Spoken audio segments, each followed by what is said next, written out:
and expected to remain good over the next 3 days.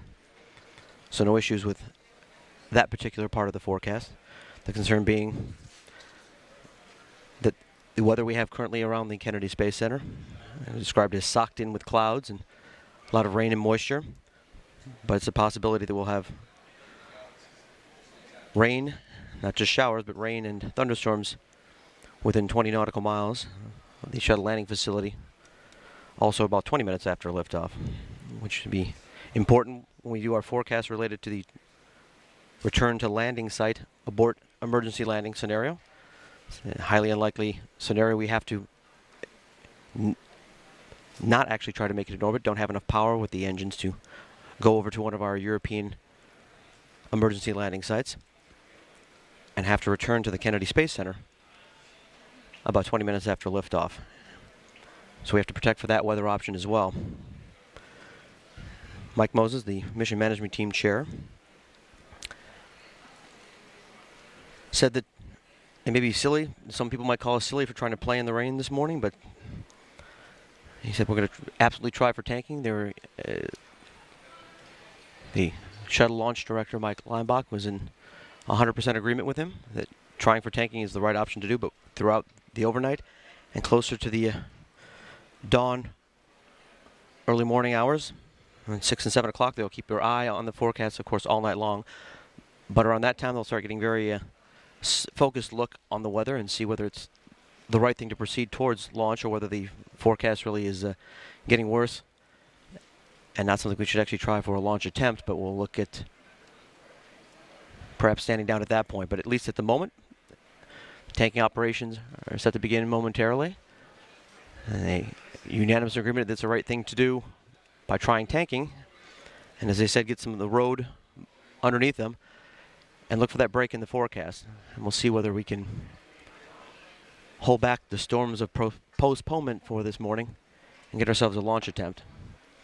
And we are about 35 seconds from coming out of our current built-in hold at the T-minus 6 hour point.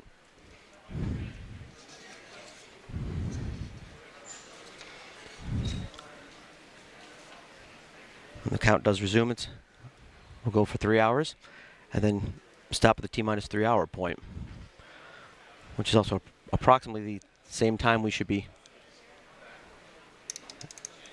wrapping up the tanking operation. We are at 5 seconds. 4, 3, 2, 1. We're at T-minus 6 hours and counting. The STS-135 countdown has resumed towards an 11:26 a.m. liftoff time.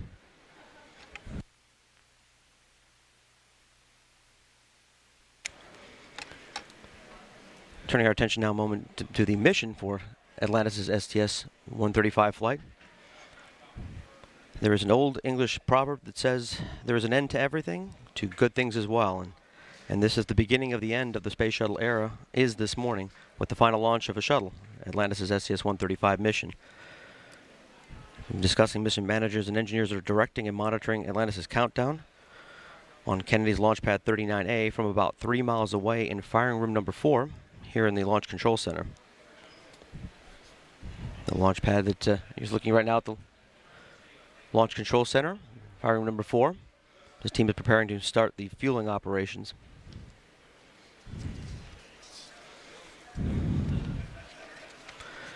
The launch pad that you're looking at now is the same one that Space Shuttle Columbia lifted off in 1981 on the STS-1 mission, making Pad A the Alpha and the Omega launch complex for the Space Shuttle program.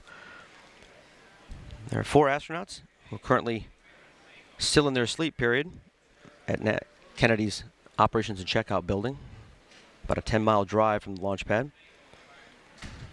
Commander Chris Ferguson, pilot Doug Hurley, and mission specialists Sandy Magnus and Rex Walheim will carry out Atlantis' 12-day flight. Let's take a quick look now at the STS-135 mission.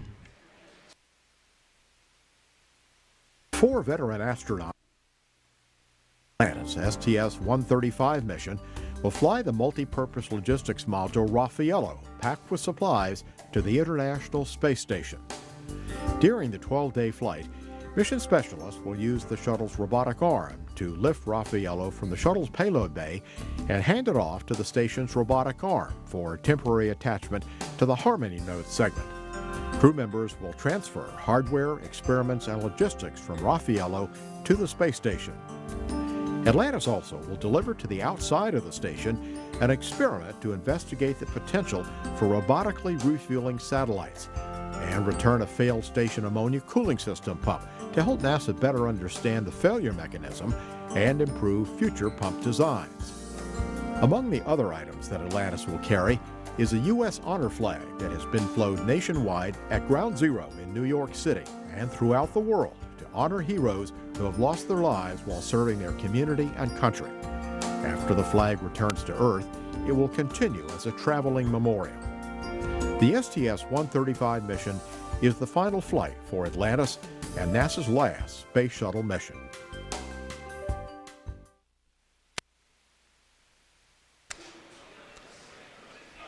And we're back now live, looking at Launchpad 39A. The Atlantis' astronauts are scheduled to wake up at 4:30 a.m. Eastern to start their launch day activities. This is a later wake-up time than usual, but it's not because Ferguson and his team just want to sleep in. It's actually because with only a 4-person crew, each astronaut has to do more per person than you would typically have for a 6 to 7 astronaut crew. So they'll be needing more time to carry out all of those responsibilities crews do have after a shuttle gets into orbit. To keep the crew's overall workday about the same length as a typical launch day to the International Space Station, the mission planners traded some unused time earlier in the crew's launch day when they're in the operations and checkout building, the crew quarters, and scheduled for some much needed time after launch. There are 7 built-in holds for 70 hours and 21 minutes of countdown time that started at the T-minus 43-hour point to launch, and that countdown did begin on Tuesday at 1 p.m. Eastern. We'll get you an official time momentarily, and we're just about ready to begin the tanking operation where we chill down or cooling of the pipes that will carry the 535,000 gallons of liquid hydrogen, liquid oxygen to Atlantis' external fuel tank. That is the official kickoff of tanking process. You can see the pumps related to the liquid oxygen side of the fueling process starting to spin up.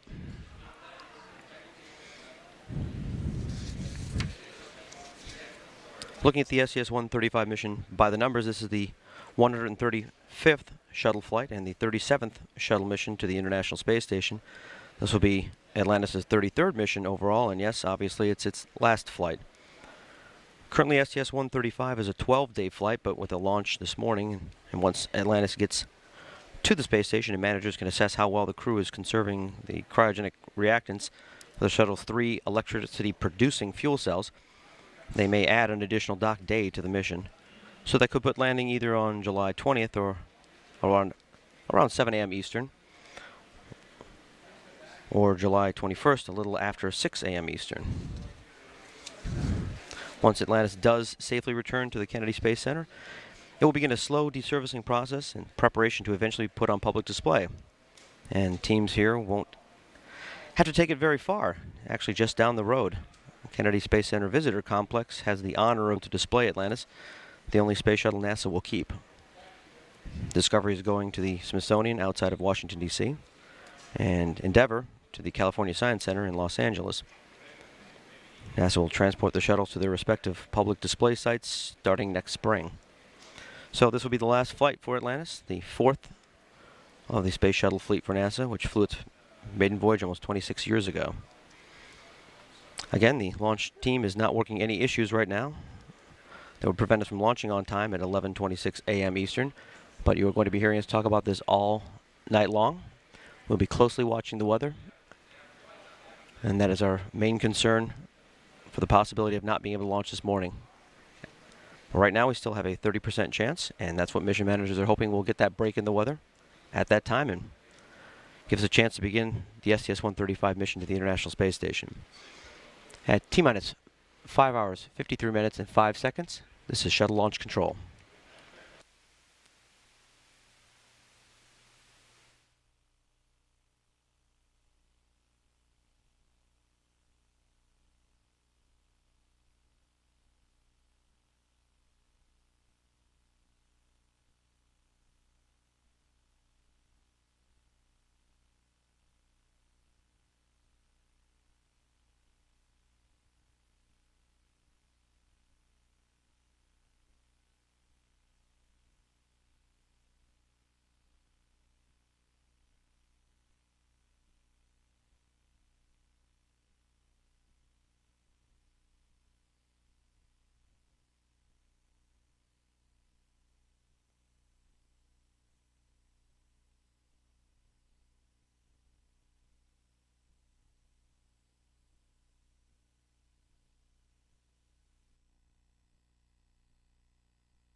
This is shuttle launch control at T-minus 5 hours, 45 minutes, 32 seconds and counting.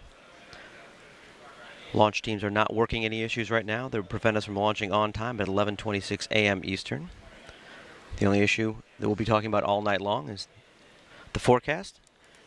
Currently, they're calling for a 30% chance of good weather for this morning's targeted liftoff time. The start of tanking began by the book on schedule at 2:01 a.m. Eastern. You can see the spinning pumps, part of the liquid oxygen system. Tanking process involves loading more than 535,000 gallons of liquid hydrogen and liquid oxygen into the external tank, the biggest part of the space shuttle stack. Chill down to the orbiter main propulsion system, the cooling of those pipes inside Atlantis' aft compartment. Takes about a half an hour to do. That's underway. And the liquid hydrogen slow fill began at 12 minutes after the hour at 2:12 a.m. Eastern. So just 1 minute behind the initial timeline. So with an on-time start at 2:01 a.m. Eastern for tanking, it takes about 3 hours to fill up the external tank, which actually is comprised of two smaller tanks inside of it. The liquid hydrogen section holds about 390,000 gallons of that super cold propellant, and the bottom half of the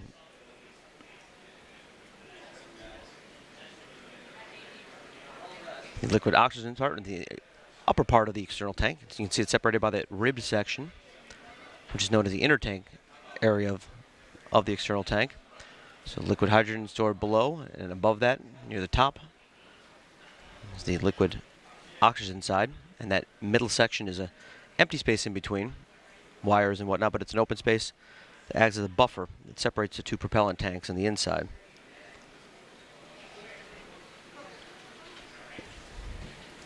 The external tank bipod heater activation also started on time, also with the heaters on the bipod ramps for the external tank, and those are the attaching points for the tank to the space shuttle near the very top of the space shuttle itself. The heaters prevent ice from building up on those two attaching struts. Ice, of course, could become a debris source that could come off during launch and hit the shuttle. As you would recall, foam insulation from that area broke off and hit the left wing of Space Shuttle Columbia in 2003 during its STS-107 mission, and that damaged the shuttle's heat shield wing panel, the reinforced carbon-carbon. You can see the actual bipod ramps we're talking about here. Well, initially they were covered with foam. That foam damage did ultimately cause the Columbia accident, so the engineering solution was to remove the foam insulation from those bipod area and replace it with heaters. We are scheduled by the book to start the liquid oxygen slow fill at 2:41 a.m. Eastern. But again, we had an on-time start to tanking at 2:01 a.m. Eastern. The liquid hydrogen slow fill process began at 2:12 a.m. Eastern. And launch director, the shuttle launch director, Mike Lambach, just came into the fire room here in the Launch Control Center. Talked to him for a moment. Again, he reiterated that it was the right thing to do to start the tanking process. And of course, he'll be talking a lot with the shuttle weather officer, Kathy Winters, all this morning to keep track of it and see whether we get that 30% break in the weather around launch time, which is set for 11:26 a.m. and hold off all the storms that are forecast to start popping up with rain and thunderstorms in the vicinity of the Kennedy Space Center around launch time. Coming up at the bottom of the hour, we'll be talking with Allie Mendoza, the external tank solid rocket booster vehicle manager here at Kennedy Space Center, and she'll go over all the work that's been taking place on Atlantis' external tank and boosters to get us to this point this morning for a launch attempt. And again, the launch team is not working any issues right now that would prevent us from launching on time at 11:26 a.m. Eastern. So at T-minus 5 hours, 40 minutes, and 35 seconds and counting. This is shuttle launch control.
This is Shuttle Launch Control at T-minus 5 hours, 30 minutes, 23 seconds and counting.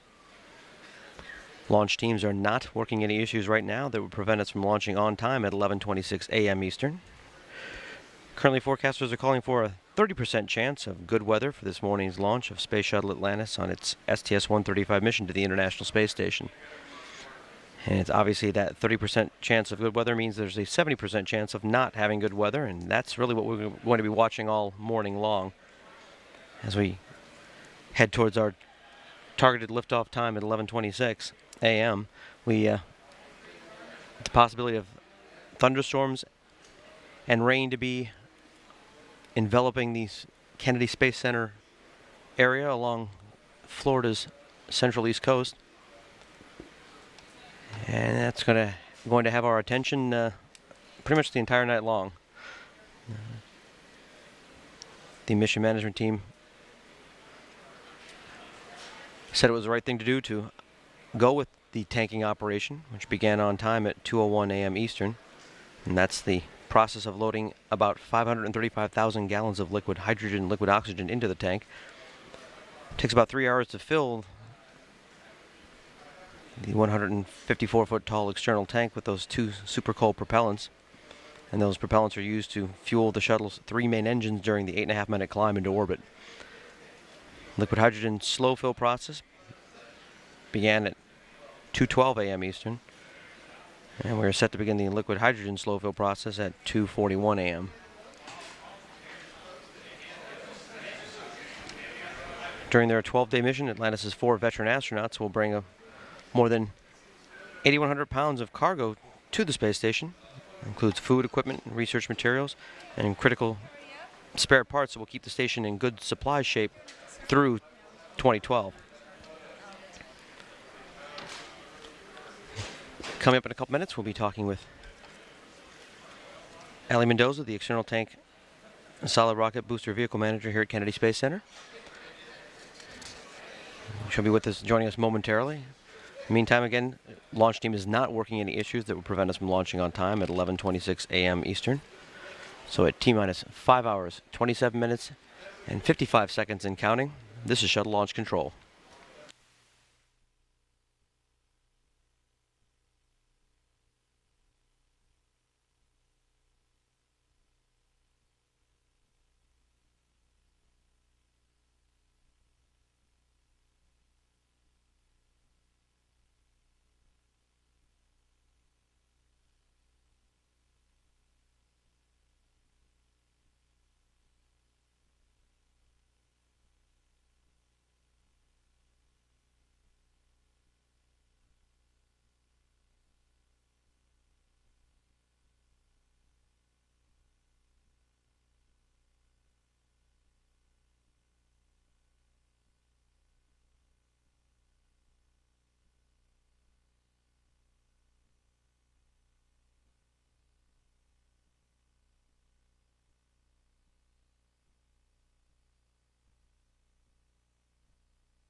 This is Shuttle Launch Control at T-minus 5 hours, 25 minutes, 38 seconds and counting.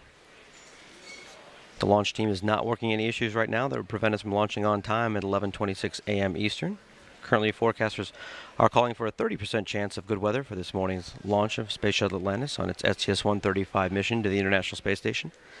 And as you'll be hearing, much like you have all morning already, I'll be the broken record talking about weather, because that is really the main concern that we have with having that 30% chance of good conditions around 11:26 a.m. Possibility of thunderstorms and rain around that time, as we've had for the better part of a day here at Kennedy Space Center. But before we can get to that, straight to the STS-135 mission before we can get underway, and we've had to have the external tank and the boosters and those rockets you can see on the side of the white rockets and the orange external fuel tank. We'll start the Space Shuttle program's final flight. They have some of a bit of interesting history to them that we're going to go into now. We're fortunate to be joined here in the Launch Control Center, firing room number 4, by Ali Mendoza, the external tank and solid rocket booster vehicle manager here at Kennedy Space Center.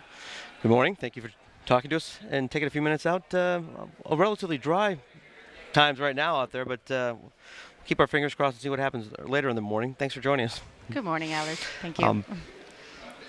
First, again, with that long title, what exactly have you been doing for the Space Shuttle program and to get STS-135 ready to fly? Okay, as the vehicle manager for tank and booster, I'm pretty much responsible for the integration and processing of the tanks and boosters from their hometowns in Utah and Louisiana, their arrival here at Kennedy Space Center, processing through, integrating them, putting them together, and rolling out to the pad and processing out the pad. So soup to nuts from home to lunch. Or I guess would be nuts to bolts, I guess, in some of the cases. But let's see, this external tank is designated ET-138, and it is the newest tank, the last actually tank manufactured. Can you tell us a little bit about what it took to get from the assembly plant, as you mentioned, in Louisiana, all the way here to the Kennedy Space Center and on Launchpad 39A this morning? Yeah, ET-138 has had a pretty long flow. It actually left MAF on July 8th, 2010, so a year ago today.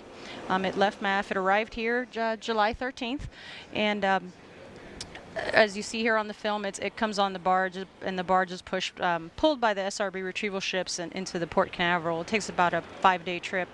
So it arrived at Port Canaveral on the 13th of July, and here you see it offloading here at the turn basin. And we offloaded it on the 14th of July, the next day. It took a little while. We weren't able to lift it on the same day. Just as we were going into the VAB, we did have a little leak issue with the transporter, but that resolved itself pretty good. But we made the call to just roll it into the VAB out of the weather and then do the lifting operations on the 15th.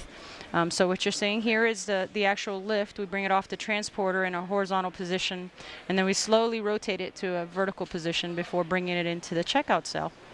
Now, normally this process, from the time it arrives here at the VAB in the checkout cell, we're about 15 days before we make the boosters.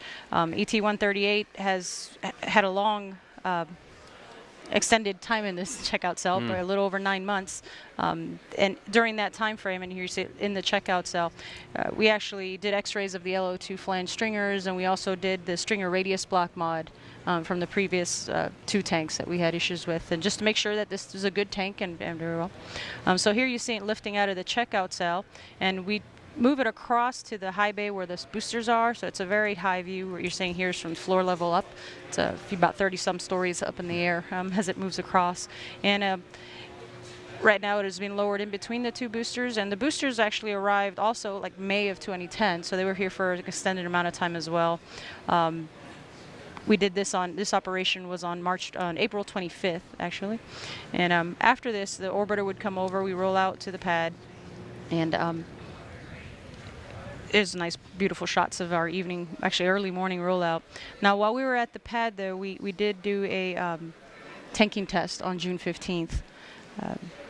So that was one of the things we rolled out a little bit longer at the pad due to the tanking test. And for those of us who don't know what tanking tests are, that's actually doing what we're doing this morning, but in a test procedure, filling up the external tank with And post-tanking tests, we had to perform x-rays of the flanges to make sure that we were in a perfect configuration for launch and that the mod did its job. So here you have the ND folks working. We actually built a couple enclosures out there for them to actually process and analyze the digitized x-rays out at the pad. It's computed radiography. It's for just a high-tech x-ray of what people would understand as an x-ray. And what came out of that? No cracks were found. It was just a perfect tank for launch. And that was actually what you guys had expected, but just to get people who are just maybe joining us, following the space shuttle program, who obviously don't follow as closely as you do, we had an issue back with the external tank for Discovery's flight for the STS-133 mission. That was back in November for the first launch attempt, and of course, what we discovered after our first launch attempt was there were cracks in the support beams. Do you want to go into a little bit about that and walk people through it? Sure, yes. For STS-133 post-tanking, we did see foam cracked on the outside. When we further looked into it, we noticed that the stringer supports that are in the inner tank, which are those vertical lines that are pretty visible from offset, we did have a couple cracks in those. So we repaired those for STS-133, and all subsequent tanks we were inspecting. Now, ET-138 is the same pedigree as ET-137. It was built around the same time frames, so we wanted to make sure that ET-138 didn't have the same issues. So that's why we took all the precautions and all the inspections on this tank to make sure that it was a good tank. And the program, obviously, you were very confident. We've had 2 other successful launches since finding those cracks. The reinforcement of those stringers, those modifications you made that strengthened the ends of them, worked exactly as they were designed to do for both Discovery's launch and Endeavor's. So when you did your tanking tests, a few weeks ago, you obviously didn't expect to find anything, and engineering analysis confirmed that was the case. Correct. And also, one thing we did additional to ET-138 that we didn't do to the 2 previous tanks is that we also x-rayed the LH2 flange, which is the lower portion of that inner tank. And on this one, we had the opportunity, and the NDE team actually developed a technique to actually place the film down in the lower section of the inner tank inside, which we weren't able to do for the other 2 tanks. So we were able to acquire imagery and actually confirm and actually confirm the engineering analysis that the cracks would not appear on the LH2 side as well. So it was a very good effort by all involved. This is obviously that makes it the most verified tank, I guess, we have. So hence the confidence level going into this morning's launch attempt.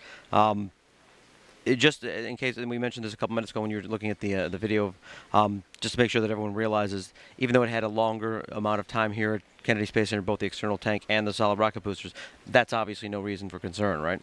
Oh, no, absolutely not. Actually, in the past, we've had tanks and boosters here for longer than that. And also, like, the boosters were here for an extended amount of time. And there's engineering requirements that are levied if they're here after a certain amount of time before you stack. You do additional inspections. So for the forward segments, we did have to perform additional grain inspections prior to stacking, just to make sure that everything was still, perfect. There wasn't no issues with the propellant inside the boosters. Now, that's sort of a full circle space shuttle program thing associated with the solid rocket boosters. Do you talk to a minute about that? Yes, absolutely. We have a couple elements on the boosters that flew on STS-1 back in 1981. We have the left-hand forward segment, the cylinder of the left-hand forward segment flew on STS-1, and we also have on the right-hand booster, the forward skirt, which is up at the pointy piece, also flew on STS-1, and they've flown many times before.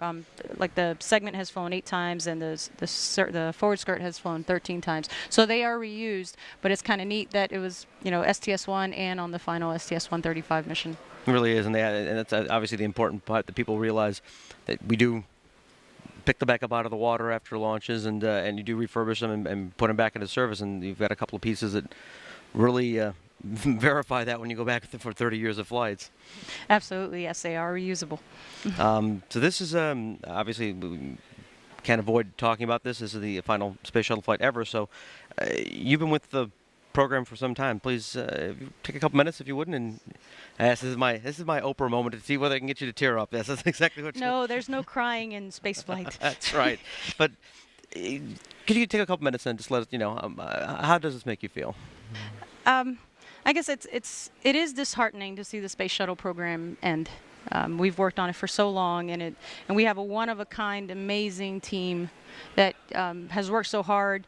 And we're about to all go in separate directions, so that's kind of sad. But there's also a little element of excitement to see what the future holds for us, the future of the agency, and what the future of the space program for our nation holds. We still have a lot of work here at the Space Center. I mean, our expendable launch vehicle brethren still have 4 more launches this year. A few from here from the Cape Side, one from Vandenberg. So we've got still a lot of work here at Kennedy and for the space flight. It's just human space flight will be a little while before we see that again here. But we have funding for development of new technologies and capabilities. So even though it's heartening, we do have something to hopefully look forward to here in the near future. It's definitely quite different than what we're all been used to, but nonetheless, it'll be exciting for our future. And I just look forward to the U.S. return, to dominance in the space flight, the human space flight arena. And arguably with the International Space Station, international cooperation that we have there, that obviously we aren't going anywhere in human spaceflight in the sense of not removing our presence. It's just as you mentioned, a temporary. It's just a temporary hold on us of launching not launching from here at Kennedy Space Center. Exactly. Yes. and launching humans from the United States. Yeah. And let's at least not mention that you gave a little plug there to the Launch Services Program, which is good. That's the NASA's program that does all the launches for the science missions and the rovers and launch next month to Jupiter. That was no coincidence that you plugged that. I guess. You might be giving a little plug to your new team apparently. Yes, that's my future job will be a mission integration manager for the launch services providing. So. Well, before we obviously let you go to the launch services program, and the shuttle program isn't quite done yet.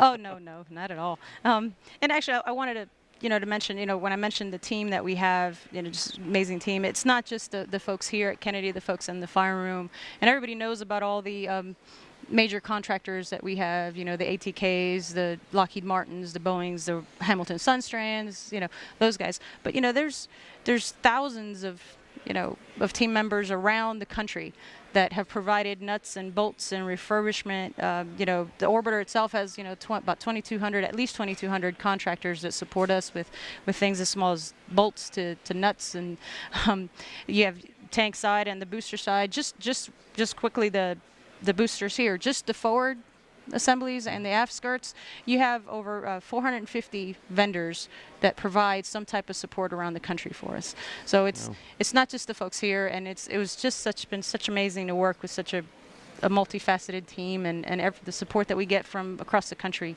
for the space shuttle program. And everybody should be really proud that how we've ended and we're just finishing strong. And that has really been the theme that management has said. It's that building on that legacy of the team members and all the work that they've done. And you're a part of that team. And Allie, thank you for taking a couple minutes. Hopefully we'll get a good launch this morning and won't have to drag you back to do this again. That's going to be our.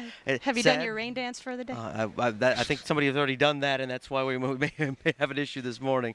Again, Allie, thank you for joining us. That's Allie Mendoza, the External Tank and Solid Rocket Booster Vehicle Manager here at Kennedy Space Center. Thanks for talking to us this morning. Thank you very much, Allard. My pleasure. And coming up in our next segment, we'll actually take a little closer look at the external tank that we were just talking about and how that works. So again, the launch team is not working any technical issues that would prevent us from launching on time at 11:26 a.m. Eastern. As you heard, we are going to be watching the weather very closely, and hopefully we'll get a break with that 30% chance of good weather around the liftoff time. At T-minus 5 hours, 11 minutes, 43 seconds and counting, this is Shuttle Launch Control.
This is Shuttle Launch Control at NASA's Kennedy Space Center in Florida at T-minus 5 hours and 45 seconds and counting.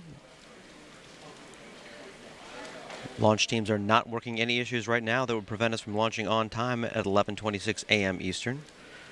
Currently, forecasters are calling for a 30% chance of good weather for this morning's launch of Space Shuttle Atlantis on its STS-135 mission to the International Space Station. And that 30% chance means we have a 70% chance of not having good weather at launch time, and that is going to be the main concern that we have and are going to be dealing with for the rest of the morning, as has been talked about for the past several days. The possibility of having thunderstorms and rain around the Kennedy Space Center at that time keep us from lifting off. On the technical hardware side, we're not working any issues. The start of the tanking process began on time at 2:01 a.m. Eastern. It takes about 3 hours to fill Atlantis' external fuel tank with 535,000 gallons of liquid hydrogen, liquid oxygen. We went into the liquid hydrogen fast fill process at 2:51 a.m., immediately followed by the liquid oxygen fast fill at 2:52 a.m. So we're running a little bit ahead of schedule for the fueling process. On the liquid hydrogen side of the tank, it went to about 5% full at 2:32 a.m. That's when they conducted a engine cutoff sensor test. And the liquid hydrogen part of the external tank at that point was about 5% full. And the low-level engine cutoff sensors, also known as eco sensors, are at the bottom of the tank.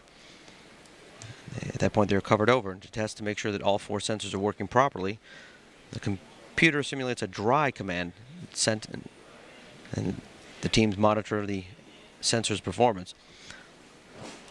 This will be continually monitored for a period with the engineers here on the console in the firing room number 4. The eco sensors act as one of the shuttle's low fuel warning systems, and in a worst case situation, could actually shut down Atlantis' engines if the tank were unexpectedly very low on fuel. A few years ago, the Space Shuttle program had issues with the eco sensors, but since they were worked on and fixed early in 2008, we haven't had any issues with them, and that's exactly what we expect this morning, and will be the case with Atlantis' launch today. The managers and engineers are directing and monitoring Atlantis' countdown on Kennedy's Launchpad 39A from about 3 miles away in firing room number 4 here in the Launch Control Center.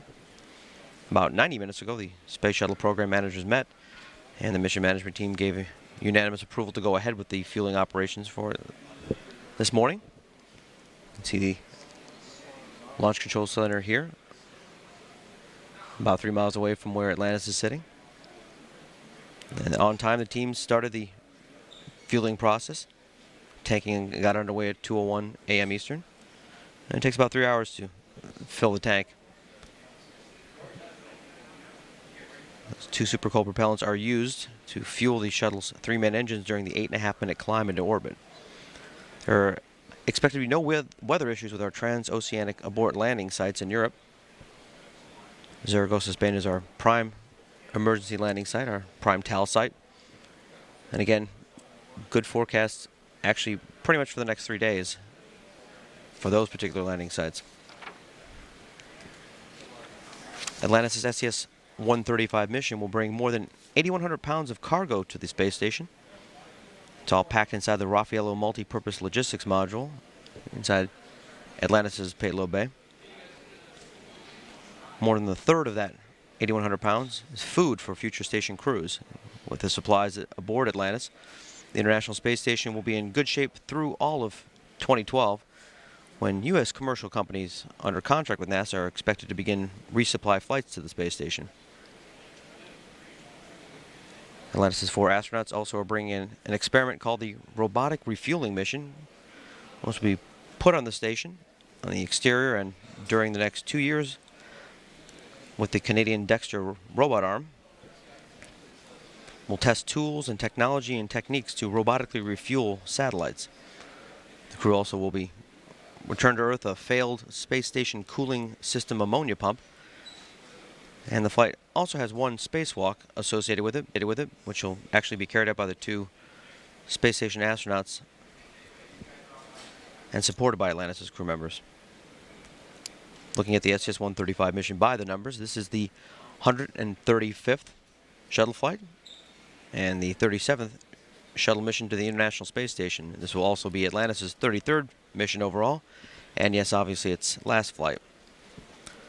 Currently, the STS-135 mission is a 12-day flight, but with a launch this morning. And once Atlantis gets to the space station, managers can assess how well the crew is conserving the cryogenic reactants for the shuttle's 3 electricity-producing fuel cells. They may actually add an additional dock day to the mission. So that could put landing either on July 20th, a little after 7 a.m. Eastern, or July 21st, a little after 6 a.m. Eastern. Once Atlantis does safely return to the Kennedy Space Center, it will begin a slow deservicing process in preparation to eventually be put on public display. And the teams won't have to take it very far, just down the road, in fact, to the Kennedy Space Center Visitor Complex, which does have the honor of being able to display Atlantis, the only space shuttle NASA will keep. Shuttle Discovery is going to the Smithsonian outside Washington, D.C., and Endeavour to the California Science Center in Los Angeles. NASA will transport the shuttles to their respective public sites starting next spring. Over in the crew quarters at Kennedy's Operations and Checkout building, Atlantis' 4 astronauts are scheduled to wake up in about 90 minutes at 4:30 a.m. Eastern to start their launch day activities. This is a later wake-up time than usual for a shuttle crew, but it's not because Ferguson and his teams just want to sleep in. It's actually because with only 4 people on the crew, each astronaut has more to do per person than you typically have, obviously, with a 6 or 7 person crew. So they'll need more time to carry out all their respective responsibilities after the shuttle gets into orbit. So to keep the crew's overall workday about the same length as a typical launch day to the space station, mission planners traded some unused time earlier in the crew's launch day schedule for some much-needed time after launch. With 4 astronauts, this is the smallest shuttle crew we've had since Shuttle Columbia's STS-6 4-person crew back in 1983. This time around, it's because STS-135 originally was only designated as a potential rescue flight for Endeavour's STS-134 mission, which was scheduled to take place in April, but ended up being a May 16th launch. That was going to be the last shuttle flight, but shuttle rescue flights were, at that, of course, made up of 4-person, but when Atlantis' flight was designated an actual flight and put on the shuttle schedule earlier this year, the 4-member crew was kept, as it also works for carrying out all the mission objectives while still making it relatively easier for a potential rescue flight versus having a 7 or 6-person crew.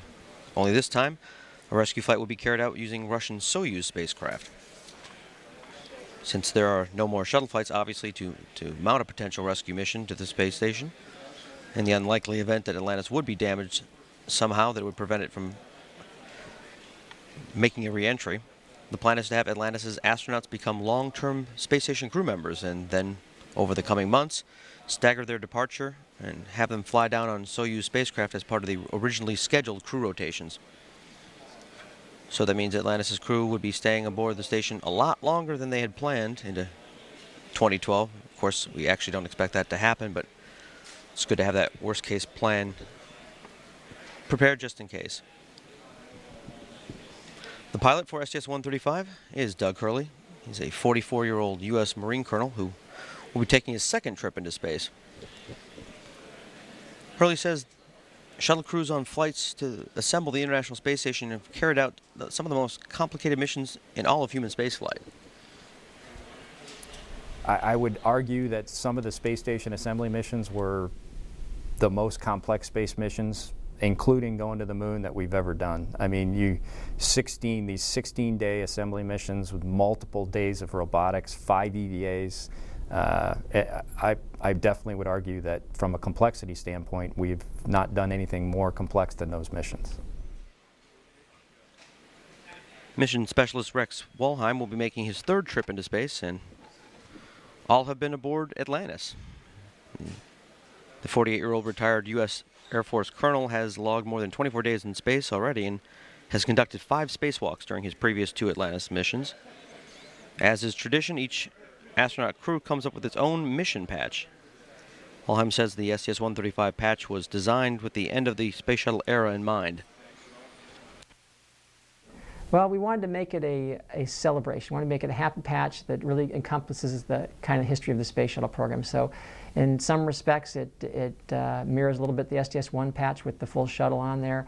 And we wanted to also honor the whole NASA contractor team, the whole team that has made the space shuttle possible. And we did that by putting a portion of the NASA emblem in the middle with the swoosh on there. And then we also want to signify that it was the last mission. We did that with the Omega. The gold Omega is the last letter of the Greek alphabet, so that was kind of our way of symbolizing the last mission. And we worked with my wife. We told her kind of what we wanted, and she came up with a bunch of different designs. My wife Margie is a graphic designer by trade, and so she gave us some ideas, and we refined them, and we think we came up with a great patch. Mission specialist Sandy Magnus is the most experienced space flyer on the STS-135 crew. Her first flight was also aboard Atlantis during the STS-112 mission to the International Space Station in 2002. And she was a member of the space station's Expedition 18 crew, where she spent 4 months working from space, from November 2008 to March 2009. The 46-year-old holds a PhD in materials science and engineering. Magnus will also be what's known as the load master, which means she is in charge of making sure all the cargo that needs to get transferred to the station does, and all the things that need to be returned to Earth are. And obviously she also will be the last female space shuttle astronaut, but Magnus says that actual factoid isn't as important in the grand scheme of the space shuttle era as one might think. So I think it's more important to focus on the fact that this is the last shuttle flight, and in doing so reflect on what an amazing vehicle the shuttle is and all the things that we've been able to accomplish with it, some things not even foreseen when they designed it. So, you know, being the last woman on the space shuttle I don't think is really the important point. The important point is this is the last space shuttle, and we have to celebrate what this program has given to the country. And finally, the commander for Atlantis' STS-135 mission is retired U.S. Navy Captain Chris Ferguson. The 49-year-old will be making his third spaceflight on this mission. Ferguson says the significance of leading the final space shuttle mission ever isn't lost on him, and he has a clear idea of how the shuttle will be remembered by future generations. The space shuttle will be viewed in 100 years as the culmination of that aerospace work that we did in the 1950s with these X vehicles, and this was the product of it, and it's going to be held kind of as the granddaddy, if you will, because I think it's going to be a long time before we see a vehicle certainly of the magnitude of the space shuttle. I mean, if you look at it, it's huge. If you look at what we want to replace it with, they're all fairly small and compact, and they have different shapes and sizes, but the magic of the space shuttle is just its enormity. It's huge. And it flies up and back, and there will be no parallel like that, I think, for 100 years. So it'll be remembered for, I think, its pioneering in aerospace and just the magnitude of the program, and the fact that it served the world for 30 years and built the International Space Station will be what everybody remembers. And we'll actually take a little closer look at the Atlantis astronauts coming up later during our taking commentary. And in the meantime, the launch control team is not working any technical issues that would prevent us from launching on time at 11:26 a.m. Eastern. The weather, however, may be an issue. It's something we're going to be watching throughout the night into the early morning hours.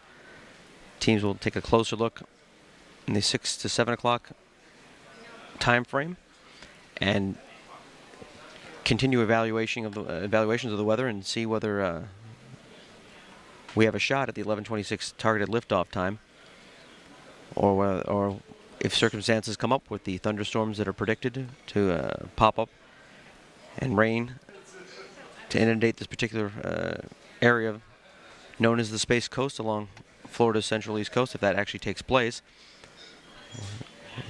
might be making another run at this tomorrow. But in the meantime, mission managers were very confident that beginning the tanking process was the right thing to do. So that's where we are, and we're started at 2:01 a.m. Eastern. Look to wrap that up around 5 a.m. And we'll continue monitoring the weather, see whether we get a break and Well, if we'll be dealing with the storms of postponement later this morning. At T-minus 4 hours, 45 minutes, 47 seconds and counting, this is shuttle launch control.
This is Shuttle Launch Control at T-minus 4 hours, 30 minutes, 45 seconds and counting.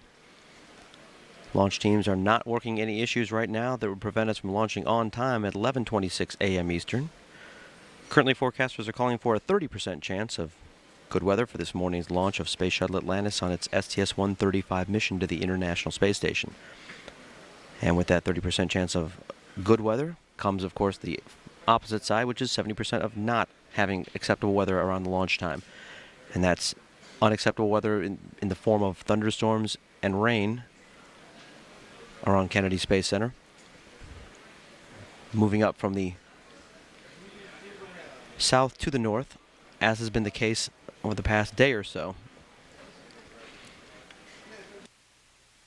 The start of the tanking process, which is filling the large orange external fuel tank with about 535,000 gallons of liquid oxygen and liquid hydrogen, began on time at 2:01 a.m. Eastern. We went into the liquid hydrogen fast fill at 2:51 a.m. Eastern and the liquid oxygen fast fill at 2:52 a.m. Eastern. So tanking should be complete by about 5 a.m.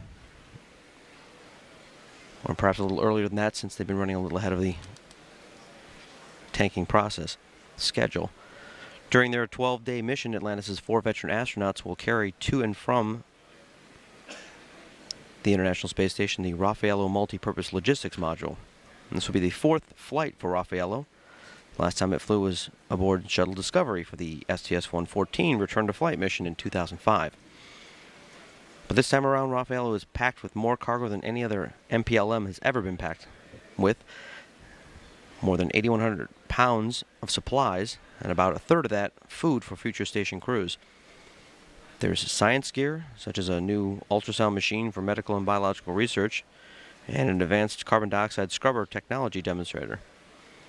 Raffaello also is holding more than 4,300 pounds of spare parts, critical for space station operations, including a new reusable filter tank for the water recycling system, a GPS antenna, and a spare gyroscope for the station treadmill.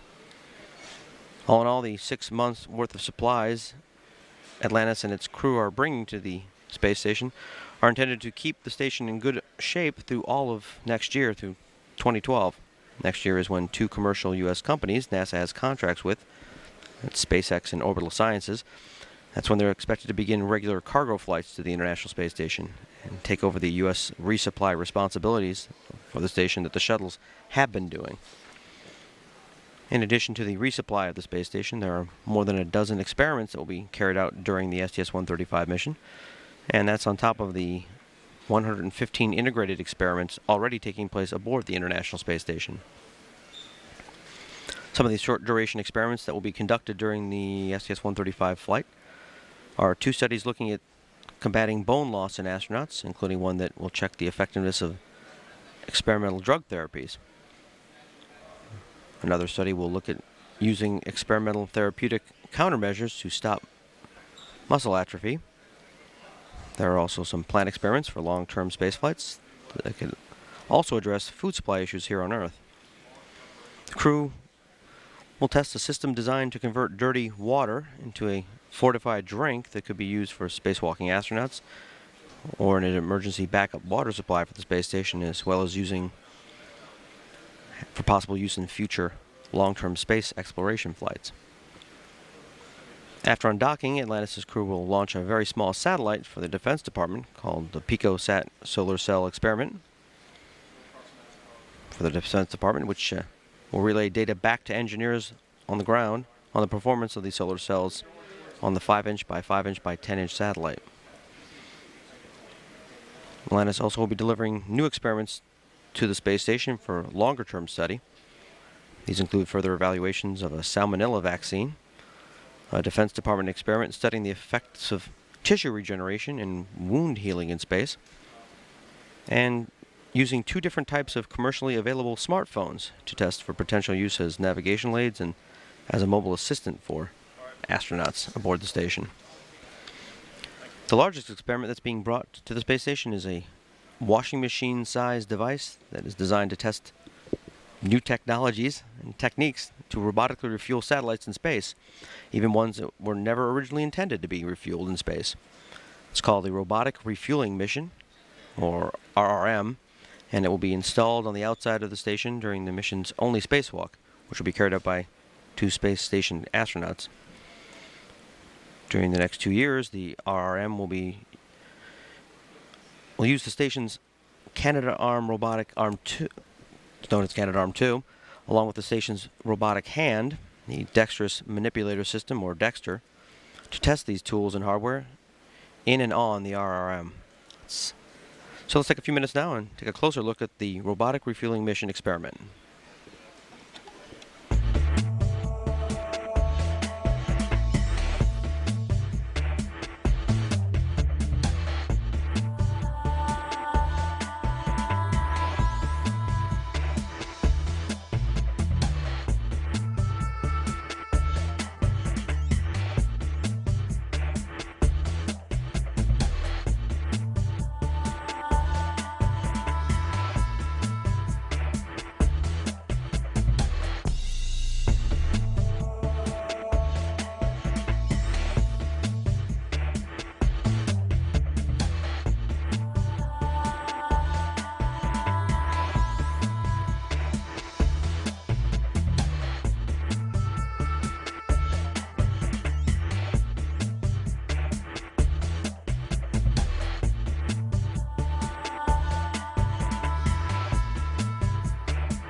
And we're back now looking live at Kennedy Space Center's Launchpad 39A, where Space Shuttle Atlantis is being fueled, although not robotically, for this morning's flight to the International Space Station.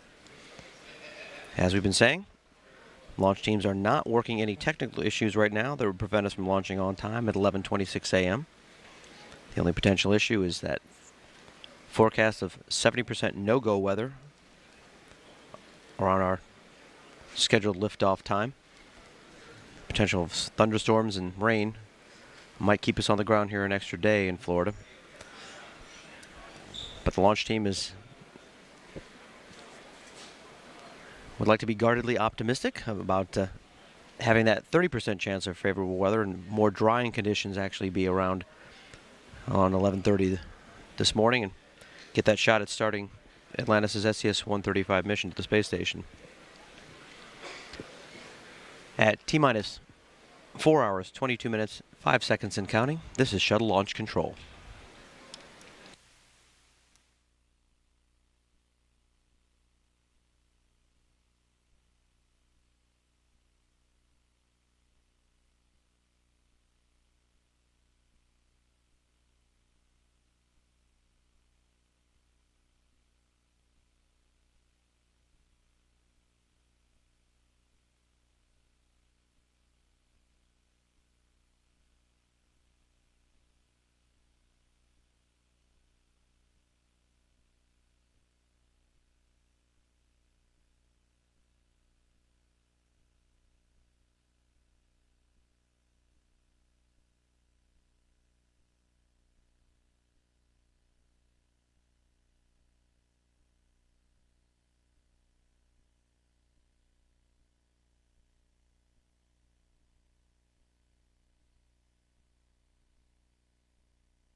This is Shuttle Launch Control at T-minus 4 hours, 13 minutes, 55 seconds and counting. Launch teams are not working any issues right now that would prevent us from launching on time at 11:26 a.m. Eastern. Currently, forecasters are calling for a 30% chance of good weather for this morning's launch of Space Shuttle Atlantis on its STS-135 mission to the International Space Station. And they're hoping that that 30% chance is all they need, since it has been done in the past. We've launched with a 90% chance of not having good weather. So the launch team decided unanimously to go ahead with fueling operations, which began on time at 2:01 a.m. Eastern. The tanking process, which is filling the external tank with about 535,000 gallons of liquid hydrogen and liquid oxygen. That process began on time and has been running ahead of schedule, or on schedule with most of their milestones. The liquid hydrogen fast fill process began at 2:51 a.m. Eastern, followed a minute later by the fast fill for liquid oxygen at 2:52 a.m. So that would put the completion of tanking on time or slightly before 5 a.m. Eastern.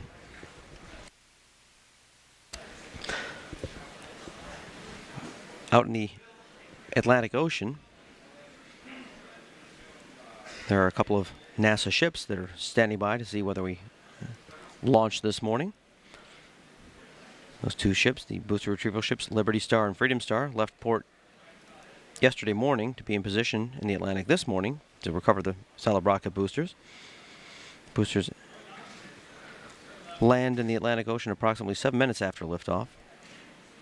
The splashdown area is a box about 7 to 10 miles, located 160 miles or so downrange from the launch pad. The boosters separate about 28 to 29 and a half miles up. Their maximum height after separation is about 45 miles up. Liberty Star and Freedom Star will each pick up one of the boosters. Freedom Star will pick up the left one, and Liberty Star will pick up the right one. They'll return to Port Canaveral with the boosters Sunday night. We launched this morning, and then they'll arrive at their docks at Hangar AF on Cape Canaveral Air Force Station Monday morning.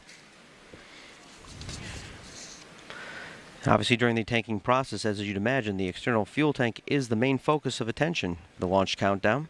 So let's take a few minutes now and have a closer look at the Space Shuttle external tank.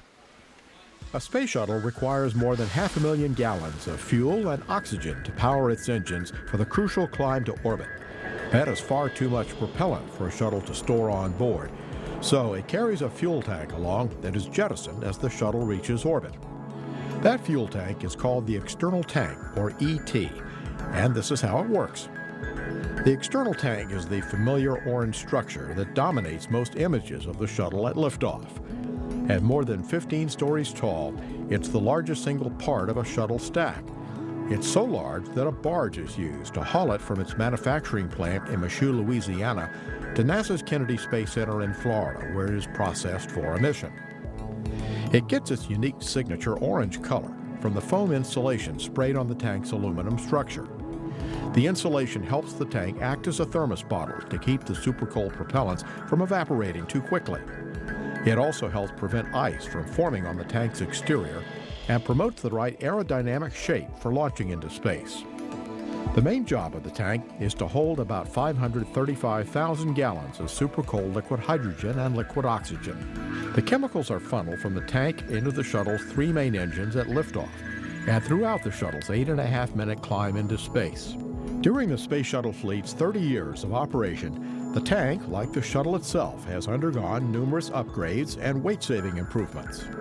Following a few revisions to designs and materials, the latest version of the tank, known as the Super Lightweight Tank, is 17,000 pounds lighter than the first one Columbia used in 1981. The tank also received extra attention after 2003's Columbia accident, which was blamed in part on a piece of the insulating foam on the tank breaking off, striking the left wing and creating a hole in the shuttle's heat shield.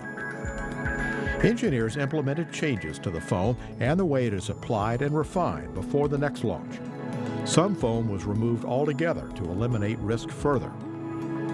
NASA also mandated cameras be attached to the tank so engineers could see any possible debris coming off the tank during ascent.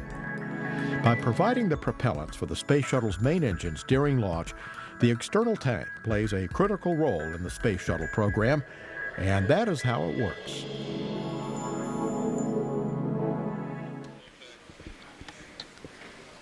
And we're now back live looking at Launchpad 39A at NASA's Kennedy Space Center. What you're looking at is what's known as the flare stack.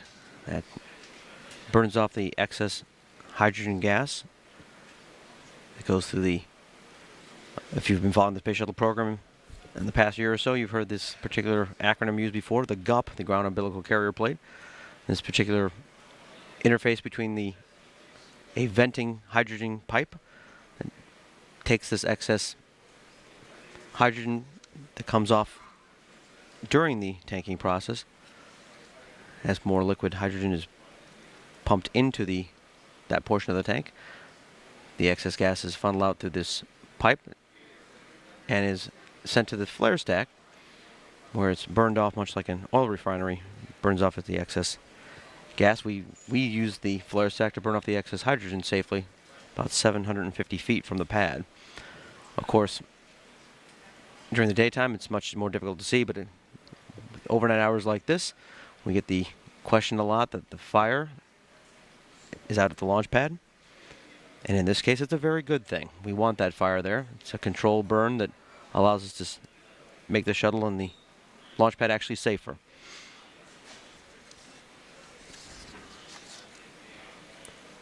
So again, the launch team is not working any technical issues right now that would prevent us from launching on time at 11:26 a.m. Eastern.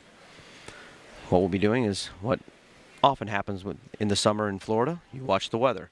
And that's exactly what the launch team will be doing to see whether we'll get that 30% chance turned into a 100% chance of launching on time today. At T-minus 4 hours, 6 minutes, 48 seconds and counting, this is Shuttle Launch Control.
This is Shuttle Launch Control at NASA's Kennedy Space Center in Florida at T-minus 3 hours, 58 minutes, 44 seconds and counting. We're about an hour away from finishing up the fueling operations for Space Shuttle Atlantis' STS-135 mission to the International Space Station, and about an hour away from going to our next built-in hold in the launch countdown at the T-minus 3 hour point. Launch teams are not working any technical issues right now that would prevent us from launching on time at 11:26 a.m. Eastern. Currently, forecasters are calling for a 30% chance of good weather for this morning's launch of the final Space Shuttle mission ever. And they'll be monitoring the weather throughout the morning to see whether we really do get that 30% chance and get an opportunity to send Atlantis on its mission to the space station on time. And we'll see where we are. So far, so good, with no issues being worked with the with technical on the hardware side, or any issues with the schedule, which started with tanking on time at 2:01 a.m. Eastern, and takes about 3 hours to fill the external tank with 535,000 gallons of liquid hydrogen and liquid oxygen. We went into the liquid hydrogen fast fill process at 2:51 a.m. Eastern, followed a minute later by the liquid oxygen side fast fill at 2:52 a.m. We are shortly about to go into what's known as liquid hydrogen topping.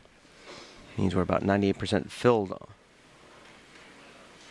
with the liquid hydrogen portion of the external tank, and that's slightly ahead of schedule.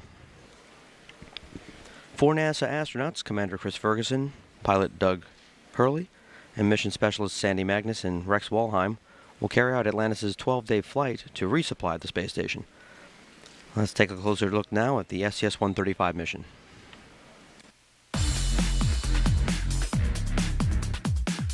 The flight of Atlantis marks the 37th shuttle mission to the space station. The flight was originally manifested only as the Launch on Need rescue mission for STS-134, which at the time was scheduled as the shuttle's final flight. With the launch of Atlantis, there will be no rescue shuttle standing by. In case of an unexpected problem or emergency, Atlantis' astronauts would remain aboard the space station, ultimately returning to Earth aboard a series of Russian Soyuz spacecraft. America's leadership ultimately recognized the value of one additional shuttle mission, and the STS-135 flight plan evolved into an historic 12-day mission, delivering valuable equipment, parts, and supplies to the completed and fully operational station. It's an effort to posture the space station for about a year, put it in a good position until we can get our commercial cargo resupply system up and running. On flight day 4, the crew of Atlantis will install the Raffaello Logistics Module moving van to the ISS. The station crew and shuttle astronauts will unpack about 15,000 pounds of cargo for the current and future ISS crews, items such as food, clothing, spare parts for the station, and scientific experiments. At the same time, the joint crews will be repacking Raffaello with over 12,000 pounds of shuttle-related equipment stored on the ISS, other items marked for return to Earth, and trash offloaded from the station. We'll take stuff out of the Node 2 nadir spot, translate down the lab, and most of the stowage and transfer that we're doing will be in the permanent MPLM that's on board. Magnus serves as Raffaello's loadmaster, with assistance from Walheim. The very first most important rule is do what Sandy says, because Sandy's lived up there and she's our load master, so she knows where things go, and we'll figure out ways to make that shell game happen. And I didn't realize this until we got into the planning of the mission, is that the space station software was never designed to accommodate more than one logistics module. We've had to perform a little, I guess, sleight of hand to get the space station to believe that there's actually 2 logistics modules on board. Atlantis will also deliver the robotics refueling payload, which will be tested using the space station's Dexter robot. The space station has a robotic arm for heavy lifting, but Dexter is a robotic hand, capable of performing fine, minute tasks. The payload will be its first workout to see how well it can perform. On flight day 5, the crew of Atlantis will support one station base performed by Expedition 28 astronauts Mike Fossum and Ron Garan. The pair flew 3 years ago on the STS-124 mission performing 3 spacewalks together to help install the Japanese Kibo laboratory module. During this EVA, Magnus and Hurley will provide robotic support for Fossum and Garin. Walheim will serve as the IV, or intravehicular officer, for the spacewalk. A failed cooling pump, temporarily stowed outside the station during a spacewalk during the STS-133 mission, will be removed and brought home by the shuttle. Thanks to the shuttle's ability to return cargo, engineers will have the opportunity to study the cause of the pump's failure. While we're in the payload bay attaching the pump module to the logistics carrier, we'll retrieve this experiment for the special purpose dexterous manipulator that will allow the robotics community to show the ability to do remote refueling and other dexterous tasks that might be involved in servicing satellites. Fossum and Garin will install the robotics refueling payload on a temporary platform near the Dexter robot and the Destiny lab. It really is the chance to show how well the SPDM can function in space.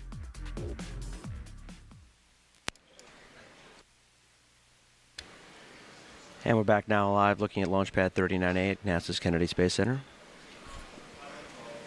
where about 10 miles away, at least a 10-mile drive, Atlantis' astronauts are scheduled to wake up at the bottom of the hour at 4:30 a.m. Eastern to start their launch day activities.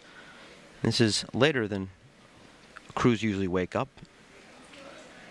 It's because the 4-person crew that will be Atlantis' final flight means that each person has more to do per person than you would have for the typical 6 to 7-person astronaut crew, so they'll need more time to carry out all those responsibilities that a crew typically has once a shuttle gets into orbit, to keep the crew's overall workday about the same length as a typical launch day to the station. The mission planners traded some unused time earlier in the crew's schedule for some much-needed time after launch. So they'll set to be waking up in about 20 minutes from now in the Operations and Checkout Building crew quarters here at Kennedy. Looking at the STS-135 mission by the numbers, this is the 135th shuttle flight and the 37th shuttle mission to the International Space Station. This will be Atlantis' 33rd mission overall, and yes, obviously its last mission. Currently, STS-135 is a 12-day flight, but with a launch this morning, and once Atlantis gets to the space station and managers can assess how well the crew has been conserving the cryogenic reactants for the shuttle's 3 electricity-producing fuel cells, they may actually add another day to the docked schedule. So that could put landing either on July 20th, a little after 7 a.m. Eastern, or July 21st, a little after 6 a.m. Eastern. Once Atlantis does safely return to the Kennedy Space Center, it will be slowly deprocessed and prepared to eventually be put on public display. And the launch team won't have very far to take it. It'll be just down the road, in fact, at the Kennedy Space Center Visitor Complex, which has the honor of being able to display Atlantis, the only space shuttle that NASA will keep. Atlantis' partners in spaceflight. The shuttle Discovery is going to be going to the Smithsonian outside Washington, D.C., and the Endeavour is going to the California Science Center in Los Angeles. The test shuttle Enterprise, which currently is in the Smithsonian outside Washington, D.C., will be moved up to New York City in the Intrepid Sea, Air, and Space Museum. NASA will begin transporting the shuttles to their respective public display sites starting next spring. But before all that can happen, Atlantis' STS-135 mission needs to be safely carried out, and right now, the launch team is not working any technical issues that would prevent us from doing that, and starting the Space Shuttle program's final flight with an on-time liftoff at 11:26 a.m. Eastern. The only concern is the possibility of thunderstorms and rain around launch time that could keep us on the ground an extra day. But the launch team is hoping that that 30% chance of good conditions will be what actually does take place. At T-minus 3 hours, 49 minutes, 20 seconds and counting, this is Shuttle Launch Control.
This is Shuttle Launch Control at T-minus 3 hours, 39 minutes, 52 seconds and counting.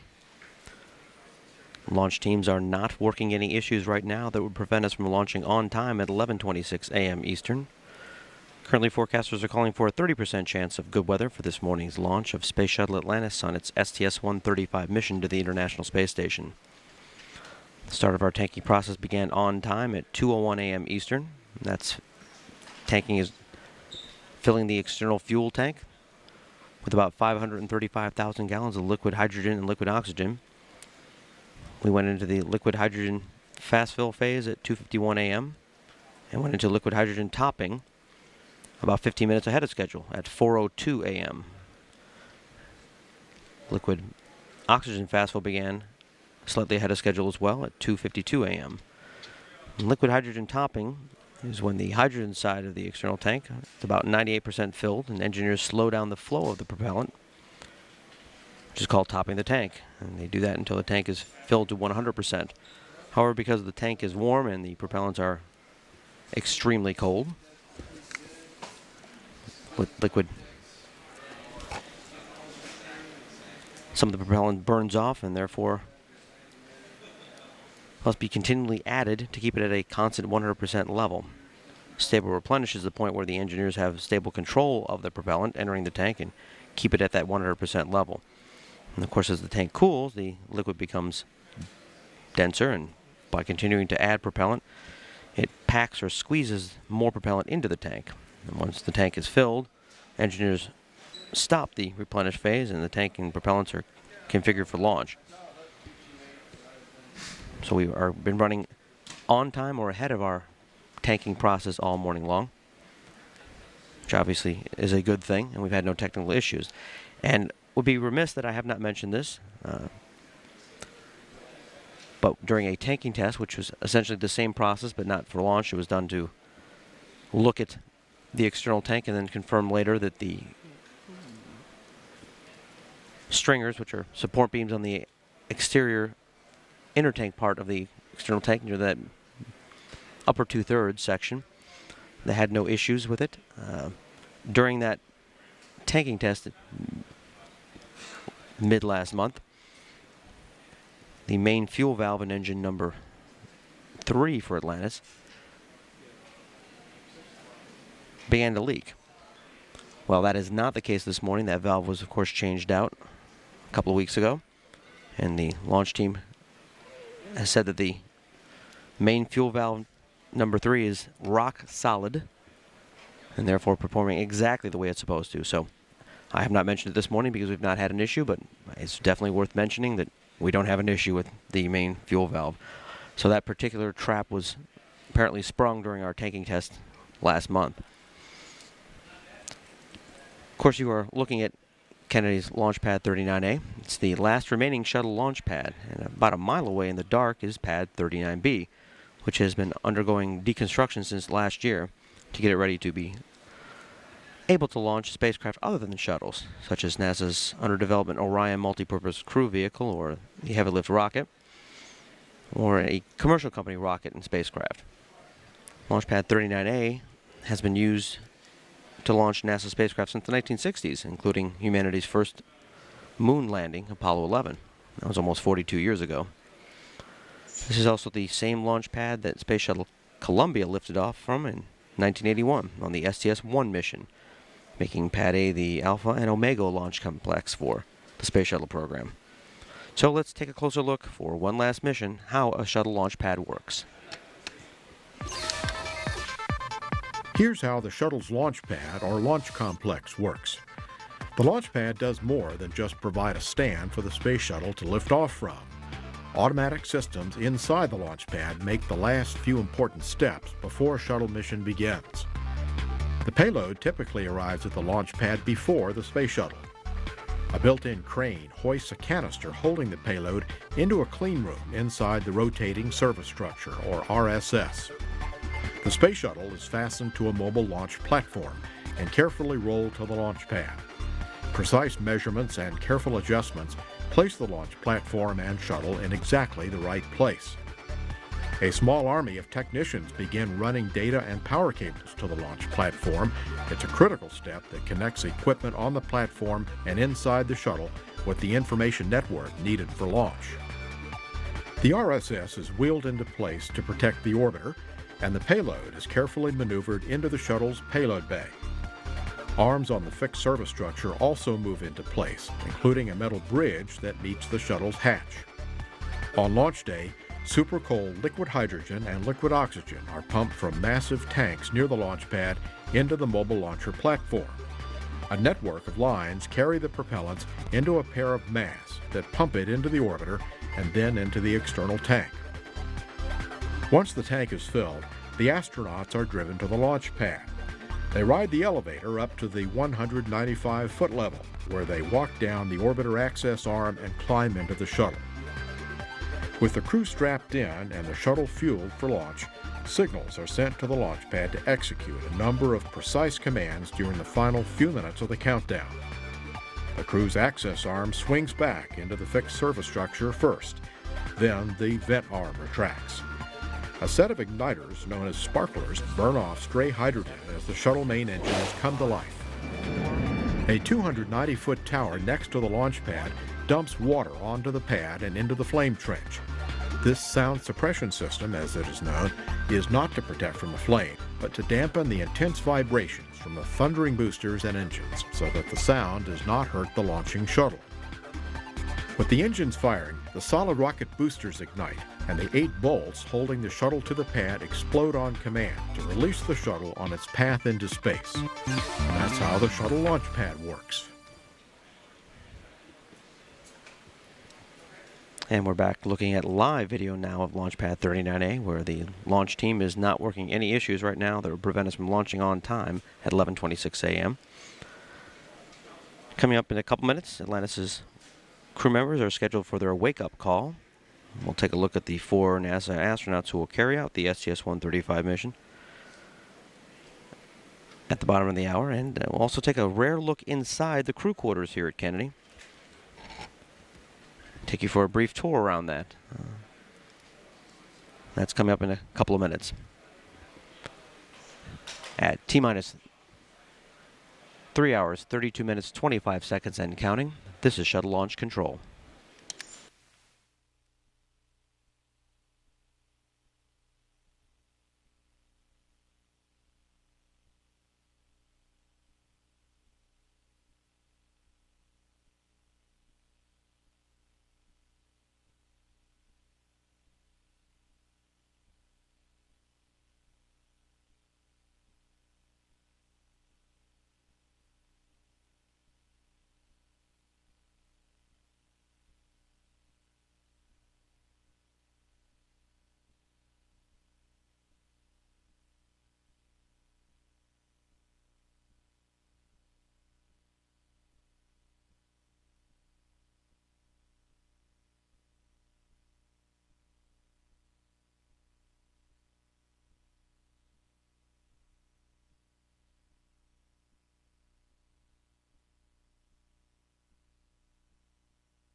This is your launch control at T-minus 3 hours, 27 minutes, 33 seconds and counting. The launch team is not working any technical issues right now that would prevent us from launching on time at 11:26 a.m. Eastern. Currently, forecasters are calling for a 30% chance of good weather for this morning's launch of Space Shuttle Atlantis on its STS-135 mission to the International Space Station. The tanking process began on time at 2:01 a.m. Eastern. It takes about 3 hours to fill the external tank with about 535,000 gallons of liquid hydrogen and liquid oxygen. We went into liquid oxygen fast fill at 2:52 a.m. and we went into liquid hydrogen topping at 4:02 a.m. That means that the hydrogen side of the tank is about 98% full. So you heard, we were talking about the weather forecast being the probability of having good weather and favorable conditions at liftoff time is only 30%. Shuttle Weather Officer Kathy Winters just finished up briefing Shuttle Launch Director Mike Leinbach just a couple minutes ago, saying it's been a relatively quiet evening, especially compared to what we had yesterday here at the Kennedy Space Center. We've had no lightning, unlike what we had yesterday afternoon. Relatively benign conditions for the weather. She described the forecast as definitely not a no-go, but it's something they're going to have to watch and keep themselves in a position to be able to launch on time, and that's what they've been doing so far, hoping that they'll get that break in the weather and they'll get that fortuitous forecast and actually have that 30% chance of good weather, be 100% chance of a good, safe launch for Atlantis this morning.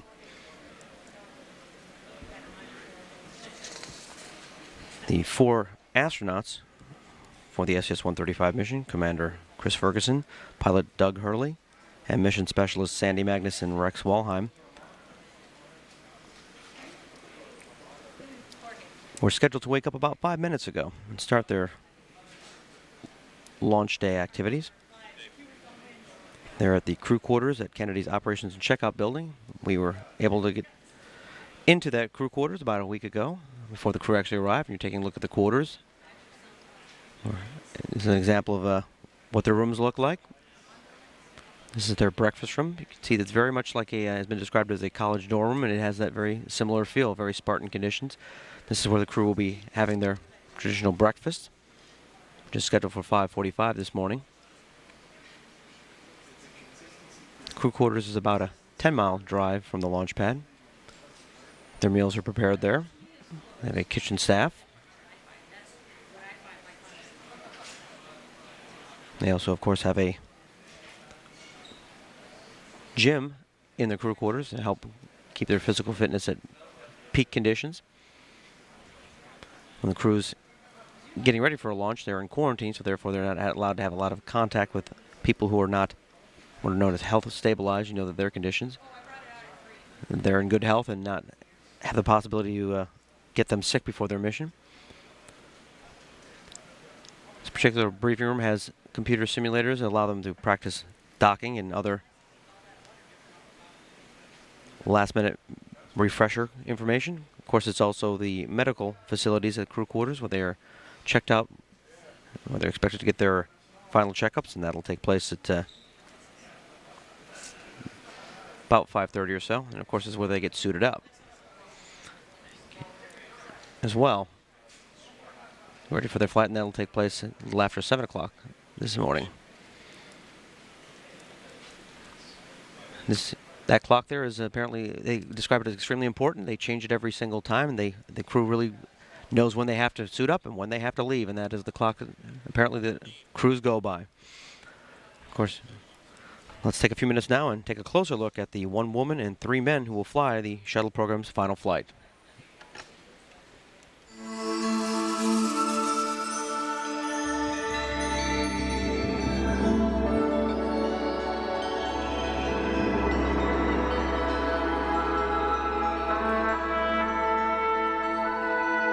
With the final flight of Shuttle Atlantis and its crew of 4 astronauts, the space shuttle era comes to a close, and America and the world bids a final farewell to a sleek and one-of-a-kind ship that has helped history unfold in low Earth orbit.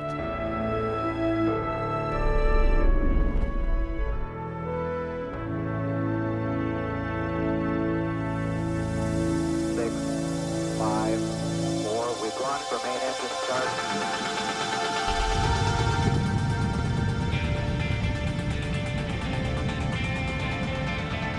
It all started more than 3 decades ago. 2 Americans, John Young and Robert Crippen, blast off on a winged spaceplane named Columbia. Now, more than 30 years later, with the 33rd and final flight of Atlantis, NASA adds a fitting coda to the Space Shuttle program.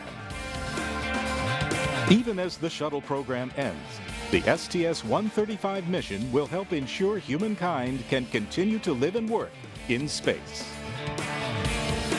Atlantis carries the Raffaello Multipurpose Logistics Module, or MPLM, to deliver a year's worth of supplies and spare parts for the International Space Station. The orbiter delivers a system designed to remotely test the robotic refueling of satellites and return a failed cooling pump to Earth. From a historical perspective, the STS-135 astronauts are the first crew of 4 since STS-6 in 1983.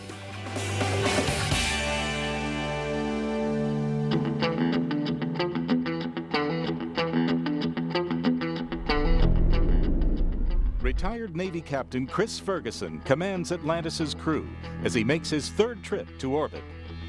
He first flew on Atlantis as the pilot of STS-115 in 2006, then returned to orbit as commander of Endeavour on the STS-126 mission.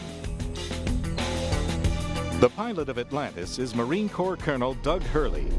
His first spaceflight, STS-127, coincided with the 40th anniversary of Apollo 11 in 2009. He will be at the controls as Atlantis undocks from the ISS for the shuttle's historic departure from the station. Dr. Sandy Magnus is Mission Specialist 1. A veteran of 2 space flights, she served as ISS Science Officer for Expedition 18. She first flew on Atlantis during STS-112 in 2002.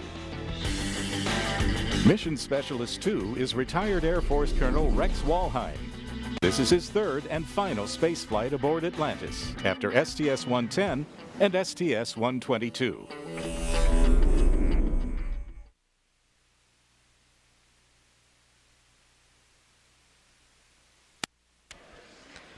And we're back here live at NASA's Kennedy Space Center in Launchpad 39A, where the launch team is not working any technical issues right now that would prevent us from launching on time to start the STS-135 mission at 11:26 a.m. Eastern at T-minus 3 hours, 19 minutes, 22 seconds and counting. This is Shuttle Launch Control.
This is Shuttle Launch Control at T-minus 3 hours, 13 minutes, 8 seconds and counting. The launch team is not working any issues right now that would prevent us from launching on time at 11:26 a.m. Eastern. Currently, forecasters are calling for a 30% chance of good weather for this morning's launch of Space Shuttle Atlantis on its STS-135 mission to the International Space Station. Start of tanking began on time at 2:01 a.m. Eastern. That's the process of filling the external tank with about 535,000 gallons of liquid hydrogen and liquid oxygen. We went into liquid hydrogen stable replenish at 4:34 a.m. and the liquid oxygen fast fill started at 2:52 a.m. So we have been running on time or ahead of schedule the entire tanking process. Stable replenish is when technicians have control and continue to top off essentially the liquid hydrogen part of the tank, keep it at a 100% level. We went into stable replenish again at 4:34 a.m. Eastern on the liquid hydrogen side, and the liquid oxygen side should be coming up next 10 minutes or so. Atlantis' 4 astronauts woke up about 20 minutes ago to start their launch day activities. For them, coming up at the top of the hour at 5 a.m., they'll begin their final medical checks in the Operations and Checkout Building crew quarters here at Kennedy. Also at 5 a.m., just 1 minute after, we'll be just about ready to go into the next built-in hold in the launch countdown. And that's at the T-minus 3 hour point. And of course, we'll then actually be right about where we should be, finishing up the tanking process for Atlantis' flight. So again, the launch team is not working any technical issues that would prevent us from launching on time. We've had a relatively quiet weather morning so far. The concern is that around launch time, when we get that heating we experience about mid-morning, you might start having some thunderstorms and rain encircle the launch pad and be around the Kennedy Space Center and prevent us from actually launching this morning. But right now, no weather issues or technical issues to worry about, and the launch team is trying to be guardedly optimistic about having a good weather conditions for a favorable on-time liftoff this morning at 11:26 a.m. At T-minus 3 hours, 10 minutes, 24 seconds and counting. This is Shuttle Launch Control.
This is Shuttle Launch Control at T-minus 3 hours, 37 seconds and counting.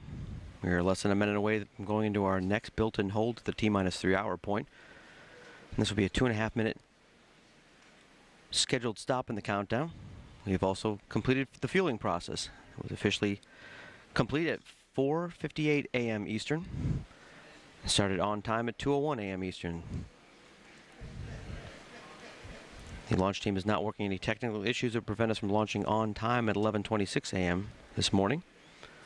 And we are in 5, 4, 3, 2, 1. We are at T-minus 3 hours and holding. The launch team has been on time or ahead of schedule with the entire tanking process. Tanking is what's known. It's really filling the external fuel tank with approximately 535,000 gallons of liquid hydrogen and liquid oxygen.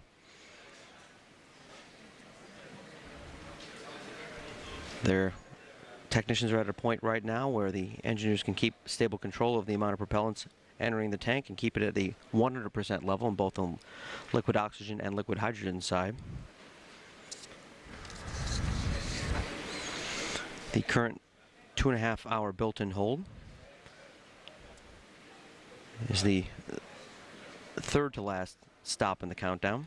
There are 7 built-in holds, intentional clock stops, with a total full 70 hours and 21 minutes of countdown time. And it starts at the T-minus 43 hour point. This particular launch countdown began at 1 p.m. Eastern on Tuesday. Managers and engineers are directing and monitoring Atlantis' countdown on Launchpad 39A from about 3 miles away in firing room number 4 here in the Launch Control Center. Atlantis' STS-135 mission has 4 veteran astronauts: Commander Chris Ferguson, pilot Doug Hurley, and mission specialists Sandy Magnus and Rex Walheim. They woke up about 30 minutes ago to start their launch day activities, and now are currently scheduled to be receiving their final medical examinations inside the crew quarters at Kennedy's Operations and Checkout building. This final space shuttle flight actually is exactly what the original dreamers of a shuttle had in mind: a spacecraft resupplying an orbiting space station. And the STS-135 mission will bring more than 8,100 pounds of cargo to the station, all packed, the majority of it packed inside the Raffaello multi-purpose logistics module. And of that 8,100 pounds, more than a third of it is food for future station crews. With the supplies on board Atlantis, the International Space Station will be in good shape through all of 2012, when U.S. commercial companies under contract with NASA are expected to begin resupply flights to the space station. Atlantis' crew also is bringing an experiment called the Robotic Refueling mission, which we put on the station's exterior during the next 2 years, together with the Canadian Dexter robotic arm. We'll test tools, technology, and techniques to robotically refuel space, in particular satellites, including those that were never intended to be refueled while they're in space. The crew also will return to Earth a failed space station cooling system ammonia pump, and the flight also has 1 spacewalk while Atlantis is docked at the space station, but it'll be carried out by the 2 NASA astronauts aboard the International Space Station right now and supported by the Atlantis' crew members. Looking at the STS-135 mission by the numbers, this is the 135th shuttle flight and the 37th shuttle mission to the International Space Station. This will be Atlantis' 33rd mission overall, and obviously, yes, its final flight. Currently, STS-135 is a 12-day flight, but with a launch this morning, and once Atlantis gets to the space station, and managers can assess how well the crew has been conserving the cryogenic reactants inside the shuttle's 3 electricity-producing fuel cells, they may add a day of docked operations to the mission, so that could put landing back here at the Kennedy Space Center either on July 20th, a little after 7 a.m. Eastern, or July 21st, a little after 6 a.m. Eastern. Once Atlantis does safely return to the Kennedy Space Center, it will begin a slow deservicing process and preparation to be eventually put on public display. And teams won't have very far to take Atlantis, just down the road to Kennedy Space Center's visitor complex, which has the honor of being able to display Atlantis, the only space shuttle NASA will keep. Discovery is going to the Smithsonian outside Washington, D.C., and the Endeavour is going to the California Science Center in Los Angeles. NASA will transport the shuttles to their respective public display sites starting next spring. So this will be the last flight for Atlantis, which was the 4th space shuttle in NASA's fleet. And it made its first maiden voyage almost 26 years ago.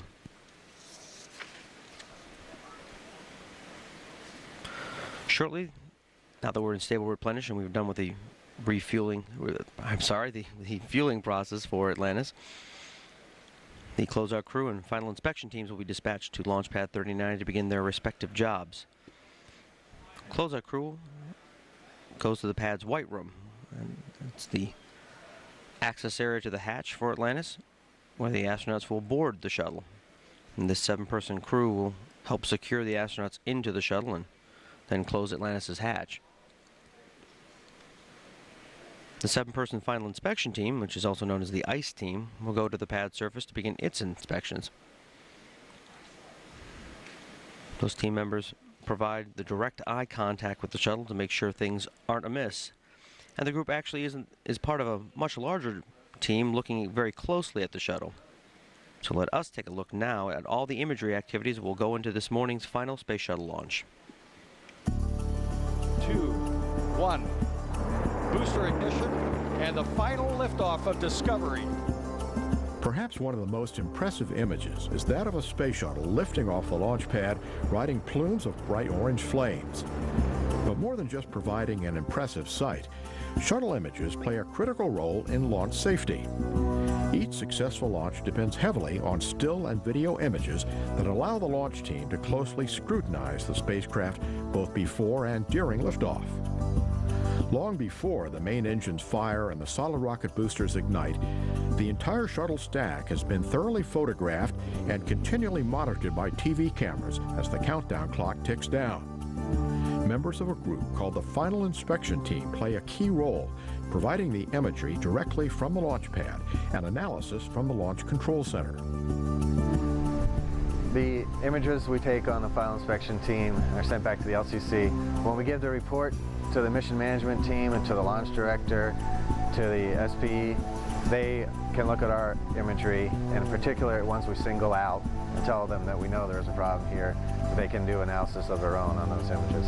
The team members can identify and photograph problems that might go undetected without their on-the-spot inspection. But the launch director and his team aren't limited to just images from the inspection team. In the LCC, we have the ice frost console, and we continuously monitor upwards of 135 different camera locations. Those assets are controlled by NASA and other contractors. Some as far as, I believe, close to 20 miles south and 20 miles north of the launch complex. And some of these assets are basically large telescopes, and they will be able to film the orbiter several minutes into its flight profile. We also have about 60 cameras within the actual perimeter of the launch pad. Some of various assets, some are infrared, some are HD, some are standard, some are at higher speed and slower speed. A lot of them are at about the 400 frames per second, so we can catch a very, very slow behavioral aspect of each vehicle component. Because some components we want to watch how they work the moment they're supposed to go to work. And we'll see them frame by frame. We watch them frame by frame. So as the final space shuttle pierces the sky over NASA's Kennedy Space Center in Florida, both technology and trained eyes will once again be keenly focused to ensure a safe and successful mission. And we're back now live looking at Space Shuttle Atlantis on Launchpad 39A, where it is fully fueled for its launch attempt this morning. Again, we started the tanking process on time at 2:01 a.m. Eastern and wrapped up the tanking process slightly ahead of schedule at 4:58 a.m. Eastern. See from this shot in the distance the xenon lights bathing the shuttle in its launch pad. And on the, you can also see fire at the launch pad, which of course is okay because that's fire from the flare stack, which is burning off the excess hydrogen gas that comes from the external tank during the tanking process. Earlier this evening, before the tanking meeting at 1:30 this morning, as we were driving in, there was a large cloud deck that was over the pad, and these xenon lights were illuminated, casting shadows on those clouds. Since then, the forecast has, although it's remained at 30% for favorable conditions at launch time, the overnight hours have been very benign, and we've had no issues at all with the weather, no lightning, unlike what we had yesterday, and no real weather to speak of. The concern is that around mid-morning, with the sun heating the Florida landscape, we'll get these thunderstorms and rain. Could be around the Kennedy Space Center, and that's why we have only a 30% chance of having good weather. But based on the conditions they've seen overnight, the launch team has been guardedly optimistic. While the forecast is obviously not great, as NASA likes to say, it's been trending in the right direction.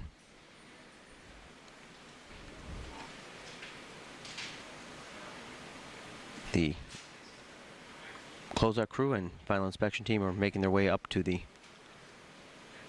launch pad surface now to begin their respective jobs.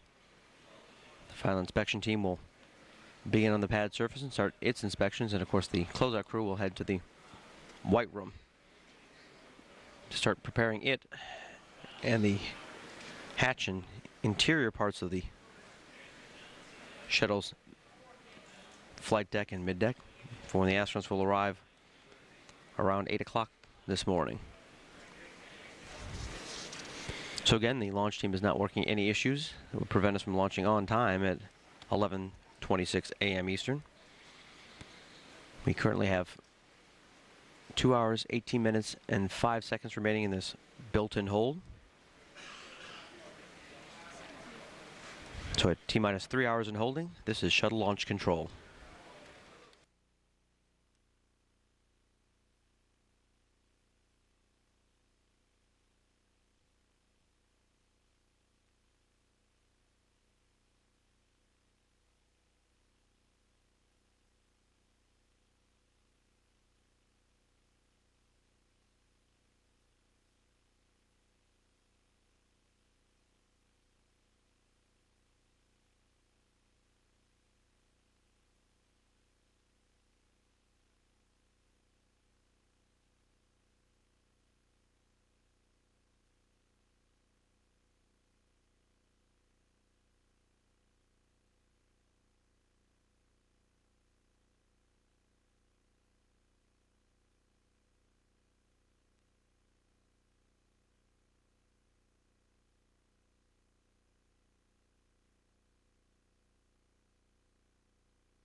This is Shuttle Launch Control at T-minus 3 hours in holding. We currently have 2 hours, 11 minutes, and 40 seconds remaining in this scheduled stop in the countdown. Launch teams are not working any issues right now that would prevent us from launching on time at 11:26 a.m. Eastern. Currently, forecasters are still calling for a 30% chance of good weather for this morning's launch of Space Shuttle Atlantis on its STS-135 mission to the International Space Station. What you're watching right now is members of the final inspection team, also known as the ICE team. They're at the pad surface beginning their walk down and inspection of various parts of the gantry and of course looking at the space shuttle itself. Quickly recapping the times of tanking, which began on time at 2:01 a.m. Eastern. That process to fill the external tank with approximately 535,000 gallons of liquid hydrogen and liquid oxygen did start on time and actually wrapped up a few minutes early. Went into stable replenish for both of those propellants at 4:58 a.m. Eastern. The final inspection team is a 7-person crew that evaluates the external tank under cryogenic conditions now that those 2 super cold propellants are loaded into the external tank. I'm looking for any frost or ice that could possibly build up and be a debris source during launch. And they look at, of course, anything else that could be amiss out there at the launch pad. Team plans to take about 2 hours to perform its inspections, and which of course begin at the pad surface and then move up to the top to the 255-foot level, and then proceed down the fixed service structure of the pad to the 215-foot level, the 195-foot level, which is where the astronaut walkway, orbiter access arm, where the crew enters the hatch and gets into Atlantis, and where another 7-person team, the closeout crew, is setting up to begin its work, preparing the white room in the shuttle for the astronauts. You can see the view right now from the white room. This final inspection team outside and the closeout crew inside, getting the what's known as the white room ready. A little after 8 o'clock this morning, Atlantis' 4 astronauts are scheduled to be joining the closeout crew in that very room to crawl into the hatch and begin getting strapped into the shuttle itself. So once the final inspection team is done with the 195-foot level, and the crew members then move down to the 135-foot level, and then actually down to the mobile launcher platform surface itself, where they are currently. So everything has been going on time or ahead of schedule this morning for the launch preparations for Atlantis. The only concerns have been so far the forecast of having unfavorable weather around mid-morning, the possibility of thunderstorms and rain in the area after we get the mid-morning heating. Currently, all of our observed conditions are green.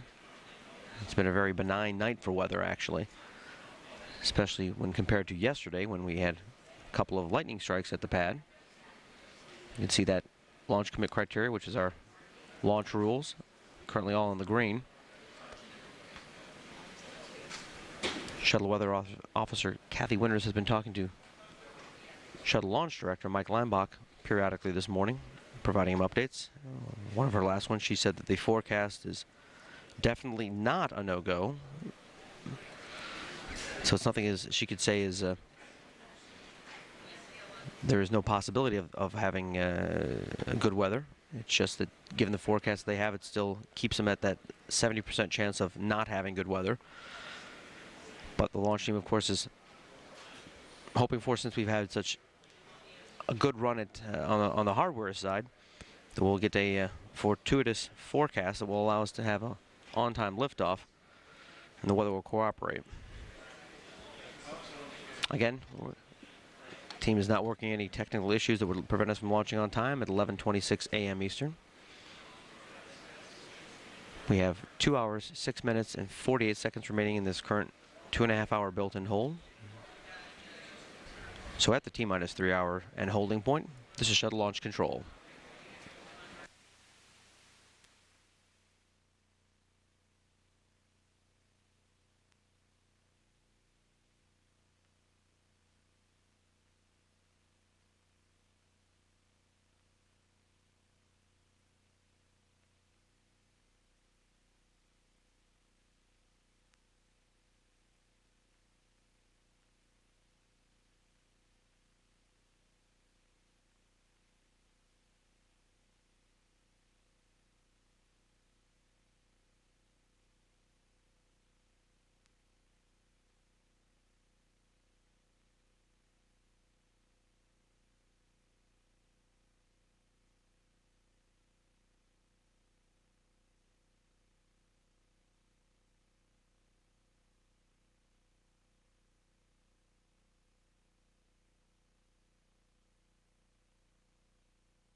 This is Shuttle Launch Control at NASA's Kennedy Space Center in Florida at T-minus 3 hours in holding. We currently have 1 hour, 54 minutes, and 20 seconds remaining in this 2.5-hour scheduled stop in the countdown. The launch team is not working any technical issues right now that will prevent us from launching on time at 11:26 a.m. Eastern. Currently, forecasters are calling for a 30% chance of good weather for this morning's launch of Space Shuttle Atlantis on its STS-135 mission to the International Space Station, which is the final flight for the Space Shuttle program. Obviously, with a 30% chance of favorable conditions, that means we have a 70% chance of not favorable conditions.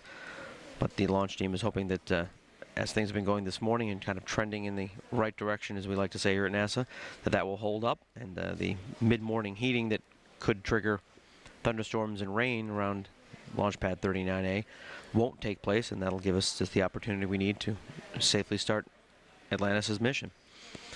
Tanking started on time at 2:01 a.m. Eastern. That's a 3-hour process to fill the external tank with approximately 535,000 gallons of liquid hydrogen and liquid oxygen, and we wrapped up that, went into stable replenish, slightly ahead of schedule at 4:58 a.m. Eastern.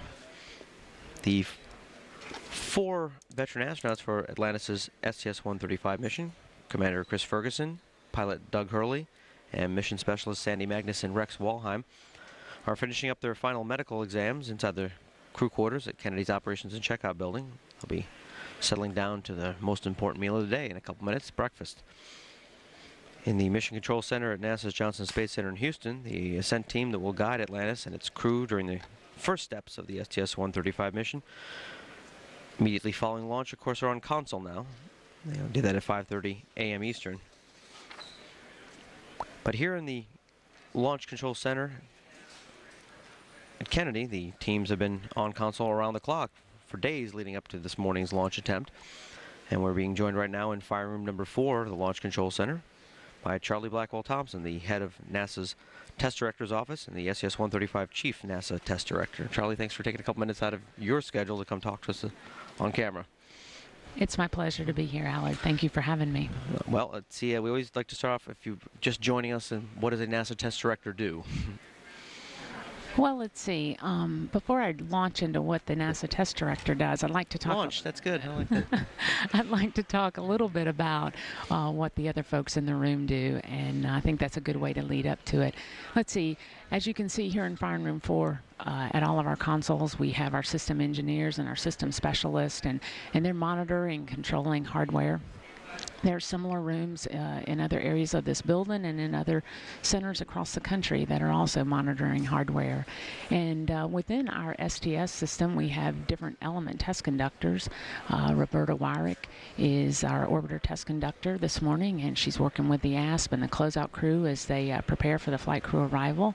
And the element test conductors are responsible for sequencing and integrating the work for a particular element. And so, as I said, Roberta is currently focused on the orbiter, getting it ready for the flight crew. Similarly, we have a tank and booster test conductor, and you probably heard them working with the C3, C4 team this morning as we work through our tanking operations. There's also a payload test conductor, and they're focused on the payloads and the mid-decks and any activities associated with the payload elements. And then the support test management folks are really focused on the ground systems and making sure that that all of the work there is accounted for and integrated. And so the NTD works across those different test conductors and different test elements to make sure that we integrate across elements well and to sequence the work appropriately. In particular, we always focus on those major hazardous activities or those activities that involve the flight crew. And it seems like you guys are integrating quite well this morning. The internal loops, the talkback system that you use here in the firing room, it's been very quiet this morning. It has been we don't like to say that word too much. Oh, sorry. It's been a good morning. We got into our tanking operations just after 2 o'clock, as you said, right on time, gave the go for tanking, and got both of the commodities into stable replenish. I think we had hydrogen at right around 0433, and then about 0458 LOX was in stable replenish, again, a little bit ahead of schedule, but very good tanking, no issues to report at all. It was very smooth. And the count overall since Tuesday when you started the official countdown at the T-minus 43 hour point, it seems it's been pretty smooth at least. It has been. Yesterday we watched the weather close. We had some weather that rolled through the area, delayed our RSS rotation back to the park position a bit, but certainly nothing that we couldn't recover from. But we watched it closely yesterday, and really nothing really to talk about from that. We did go ahead and do some walk downs as a result of some of the weather that came through, but that was probably the most exciting thing yesterday. And it has been a very, very smooth launch countdown so far. Well, the weather did keep our attention all yesterday afternoon, and of course, I've been hearing all morning. That's what you're going to be looking at when the sun gets up and starts doing its magical thing with heating the ground.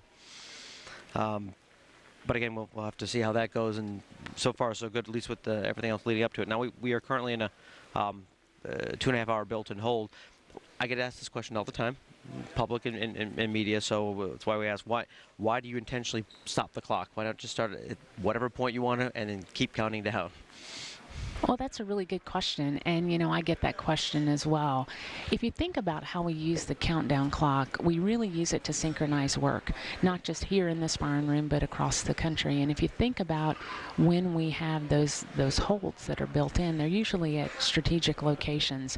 A lot of times they'll bracket major milestones in the countdown or major hazardous activities. And the reason is that as you go into those, you want to make sure that you have all the work complete and that you're ready to go. And then a lot of times you'll have a hold after one of those activities because you want to have a little bit of margin there if you need to go catch up.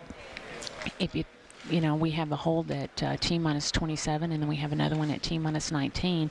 Those bracket our PRSD load. Both of those, that bracket is, PRSD load, so weather-sensitive activity, and so it gives us an opportunity that if we're running a little bit late, making sure we got all of our work complete, and then again, a little bit of a catch-up point afterwards. T-minus 11, that's where we do the RSS rotation. COM activation involves a lot of, also we do COM activation that involves a lot of centers across the country. And then at T-minus 6, of course, that's our hold prior to tanking, and then T-minus 3 is our one just after tanking. So when you look at the holds in terms of where they're placed in the countdown, it kind of makes sense because it allows you, like I said, either an opportunity to catch up or take a collective pause as a team before you go into a major activity, or it gives you a little bit of margin on the backside of it in the event that you're running a little late. Now, I think pretty much everybody has heard this is the obviously expected to be the last space shuttle flight ever. So, and you've been with the program a while, so I have to ask the question: how do you feel about this being the very last mission? Do you have any special stories you could share with everybody? Well, let's see. I have been here a long time. I came here to Kennedy Space Center in 1988. I just graduated from Clemson University, and I was just a kid right out of school. And I've had the pleasure of working in this firing room at different locations during those 23 years, and that's a really wonderful feeling as we close out the program. As far as a special story as it relates to the Atlantis mission, we all have special stories about all the orbiters, and there's so many with regard to Atlantis, but one that's very personal for me is my first launch as the shuttle test director was the STS-1 was supposed to be the STS-135 mission, which was an Atlantis mission. So when I did all of my training and Su-44 runs and Su-17 runs and the preparation for that, it was all with the Atlantis team and with the Atlantis vehicle. And so that's a very special mission for me, and because it was during my training as a shuttle test director, and it turned out that it didn't end up being my first launch because we had an issue with Hubble on orbit, and the launch ended up getting delayed, if you recall, for some months. And so the way it worked out, it wasn't the first vehicle that I was able to launch, but certainly very sweet memories for me as I was coming up doing all of my training. So I have to ask, with the end of the shuttle program, officially 30 days after wheels stop, what's next for you? Well, oh, I've stumped you. That's not so good. Well, you haven't really stumped me. I guess, right now, this is such a wonderful time for me that I just want to savor, what we're doing now. Again, having been a part of this team for a long time, and I really think that they do amazing things and really achieve great results. There's not a problem that you can't put in front of this team, a challenge that you can't put in front of them that they can't go meet. And so right now I'm really focused on this launch, this mission, and this landing.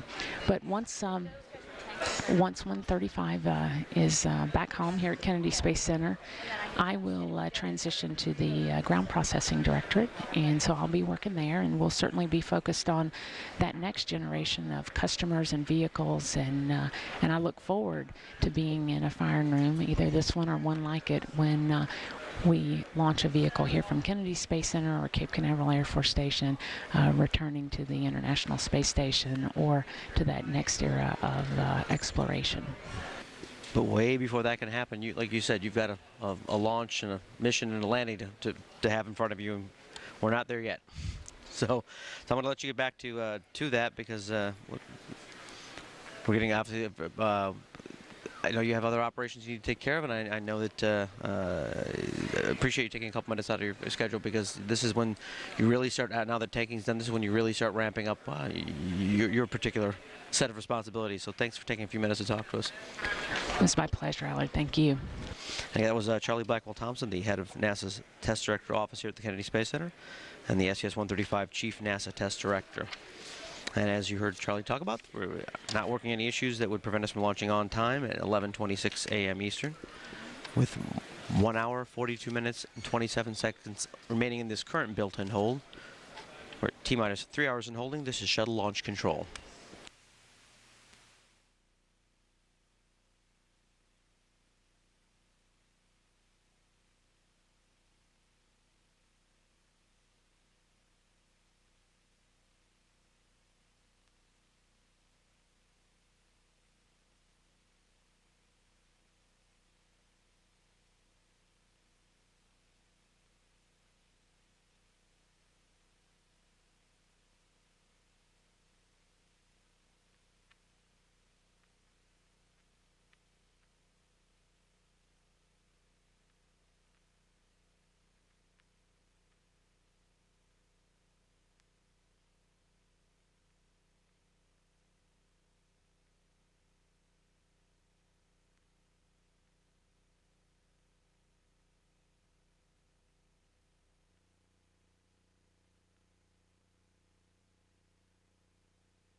This is Shuttle Launch Control at NASA's Kennedy Space Center in Florida.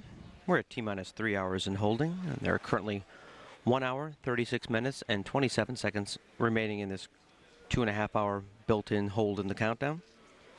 The launch team is not working any issues right now that would prevent us from launching on time at 11:26 a.m. Eastern. Currently, forecasters are calling for a 30% chance of good weather for this morning's launch of Space Shuttle Atlantis on its STS-135 mission to the International Space Station, the final flight for the Space Shuttle program. A recap of our tanking times. Tanking started on time at 2:01 a.m. Eastern and wrapped up at 4:58 a.m. Eastern. The closeout crew and final inspection teams are at Launchpad 39A, and they're now carrying out their responsibilities related to Atlantis. And as you'd imagine, there's been a lot of attention leading up to this morning's launch attempt for Atlantis. This final Space Shuttle launch is getting a high amount of media and public attention, of course, as well. There are about 45,000 people, official NASA guests, that are expected to be here this morning on Kennedy Space Center property to watch Atlantis' launch. Those include VIPs and the general public at the Kennedy Space Center Visitor Complex and U.S. Astronaut Hall of Fame. Also includes media. But that 45,000 official guests don't include the thousands of employees who work here at Kennedy, and of course probably will go outside their offices and take a look at launch this morning. And it does not include the anticipated, the possibility of having as many as 1 million people who may come to the area to line the beaches, roads, and riverfronts around Kennedy to see the liftoff. Joining the couple thousands of media that are at Kennedy's press site this morning, across the street from the Launch Control Center, are more than 150 people who use the social media site Twitter. They've come here for NASA's 5th Space Shuttle launch tweet-up. The 150 tweeters come from 44 states and the District of Columbia and 11 other countries. Yesterday, the group had the time to talk to engineers and scientists and astronauts who are also part of the launch experience, and of course Bill Gerstenmaier, the head of spaceflight operations. And between them they have our first guests are going to talk about International Space Station. So 1.5 million different followers. And of course, they were joined by a special guest. A few things. One thing that's important, Elmo, to be able to get... NASA's always, of course, heavily involved in trying to inspire the next generation of scientists and engineers and astronauts through focus on science, technology, engineering, and math, or all known as STEM. So there's no reason to not start the very early of the next generation, even the preschool next geners. And one of those tweet-up attendees, you can see, was very big with the 4-year-old and younger crowd. Sesame Street's Elmo, that crimson crusader of education from the Muppet world, is at Kennedy to learn about the importance of space exploration at NASA. Case scenario, so. No, you see different things that you don't normally see down on Earth. You get to see the moon and the stars up close. And you get to move like this.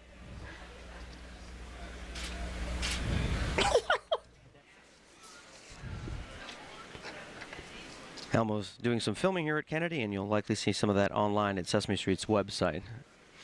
Of course, as being part of that tweet-up of their 1.7 or so million followers, it's that old shampoo commercial idea that they tell two friends and so on and so on and so on. And you can see that through the 200 or so tweeters that we'll have today. We invited back 50 or so who were of the previous tweet-ups were not actually able to see the launch because of delays or whatnot. Have been invited back to actually get a chance to see one last shuttle launch. So through those 200 people, we'll be reaching millions of other people just through that social media network. Turning our attention back to the launch countdown, let's look at what some of the major milestones coming up. We look to launch at 11:26 a.m. Crew will begin suiting up in the operations and checkout building, crew quarters in Kennedy, at 7:06 a.m. And the countdown will officially resume the current 2.5-hour built-in hold that we're at 7:31 a.m. 5 minutes later, the crew will depart the operations and checkout building for Launchpad 39A.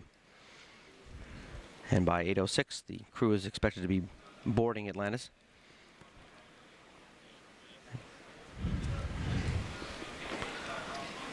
And obviously we've been talking a lot this morning about this being the final Space Shuttle program flight, but obviously this isn't the last of NASA's human spaceflight program. There are 2 NASA astronauts living and working aboard the International Space Station who are proof positive of that.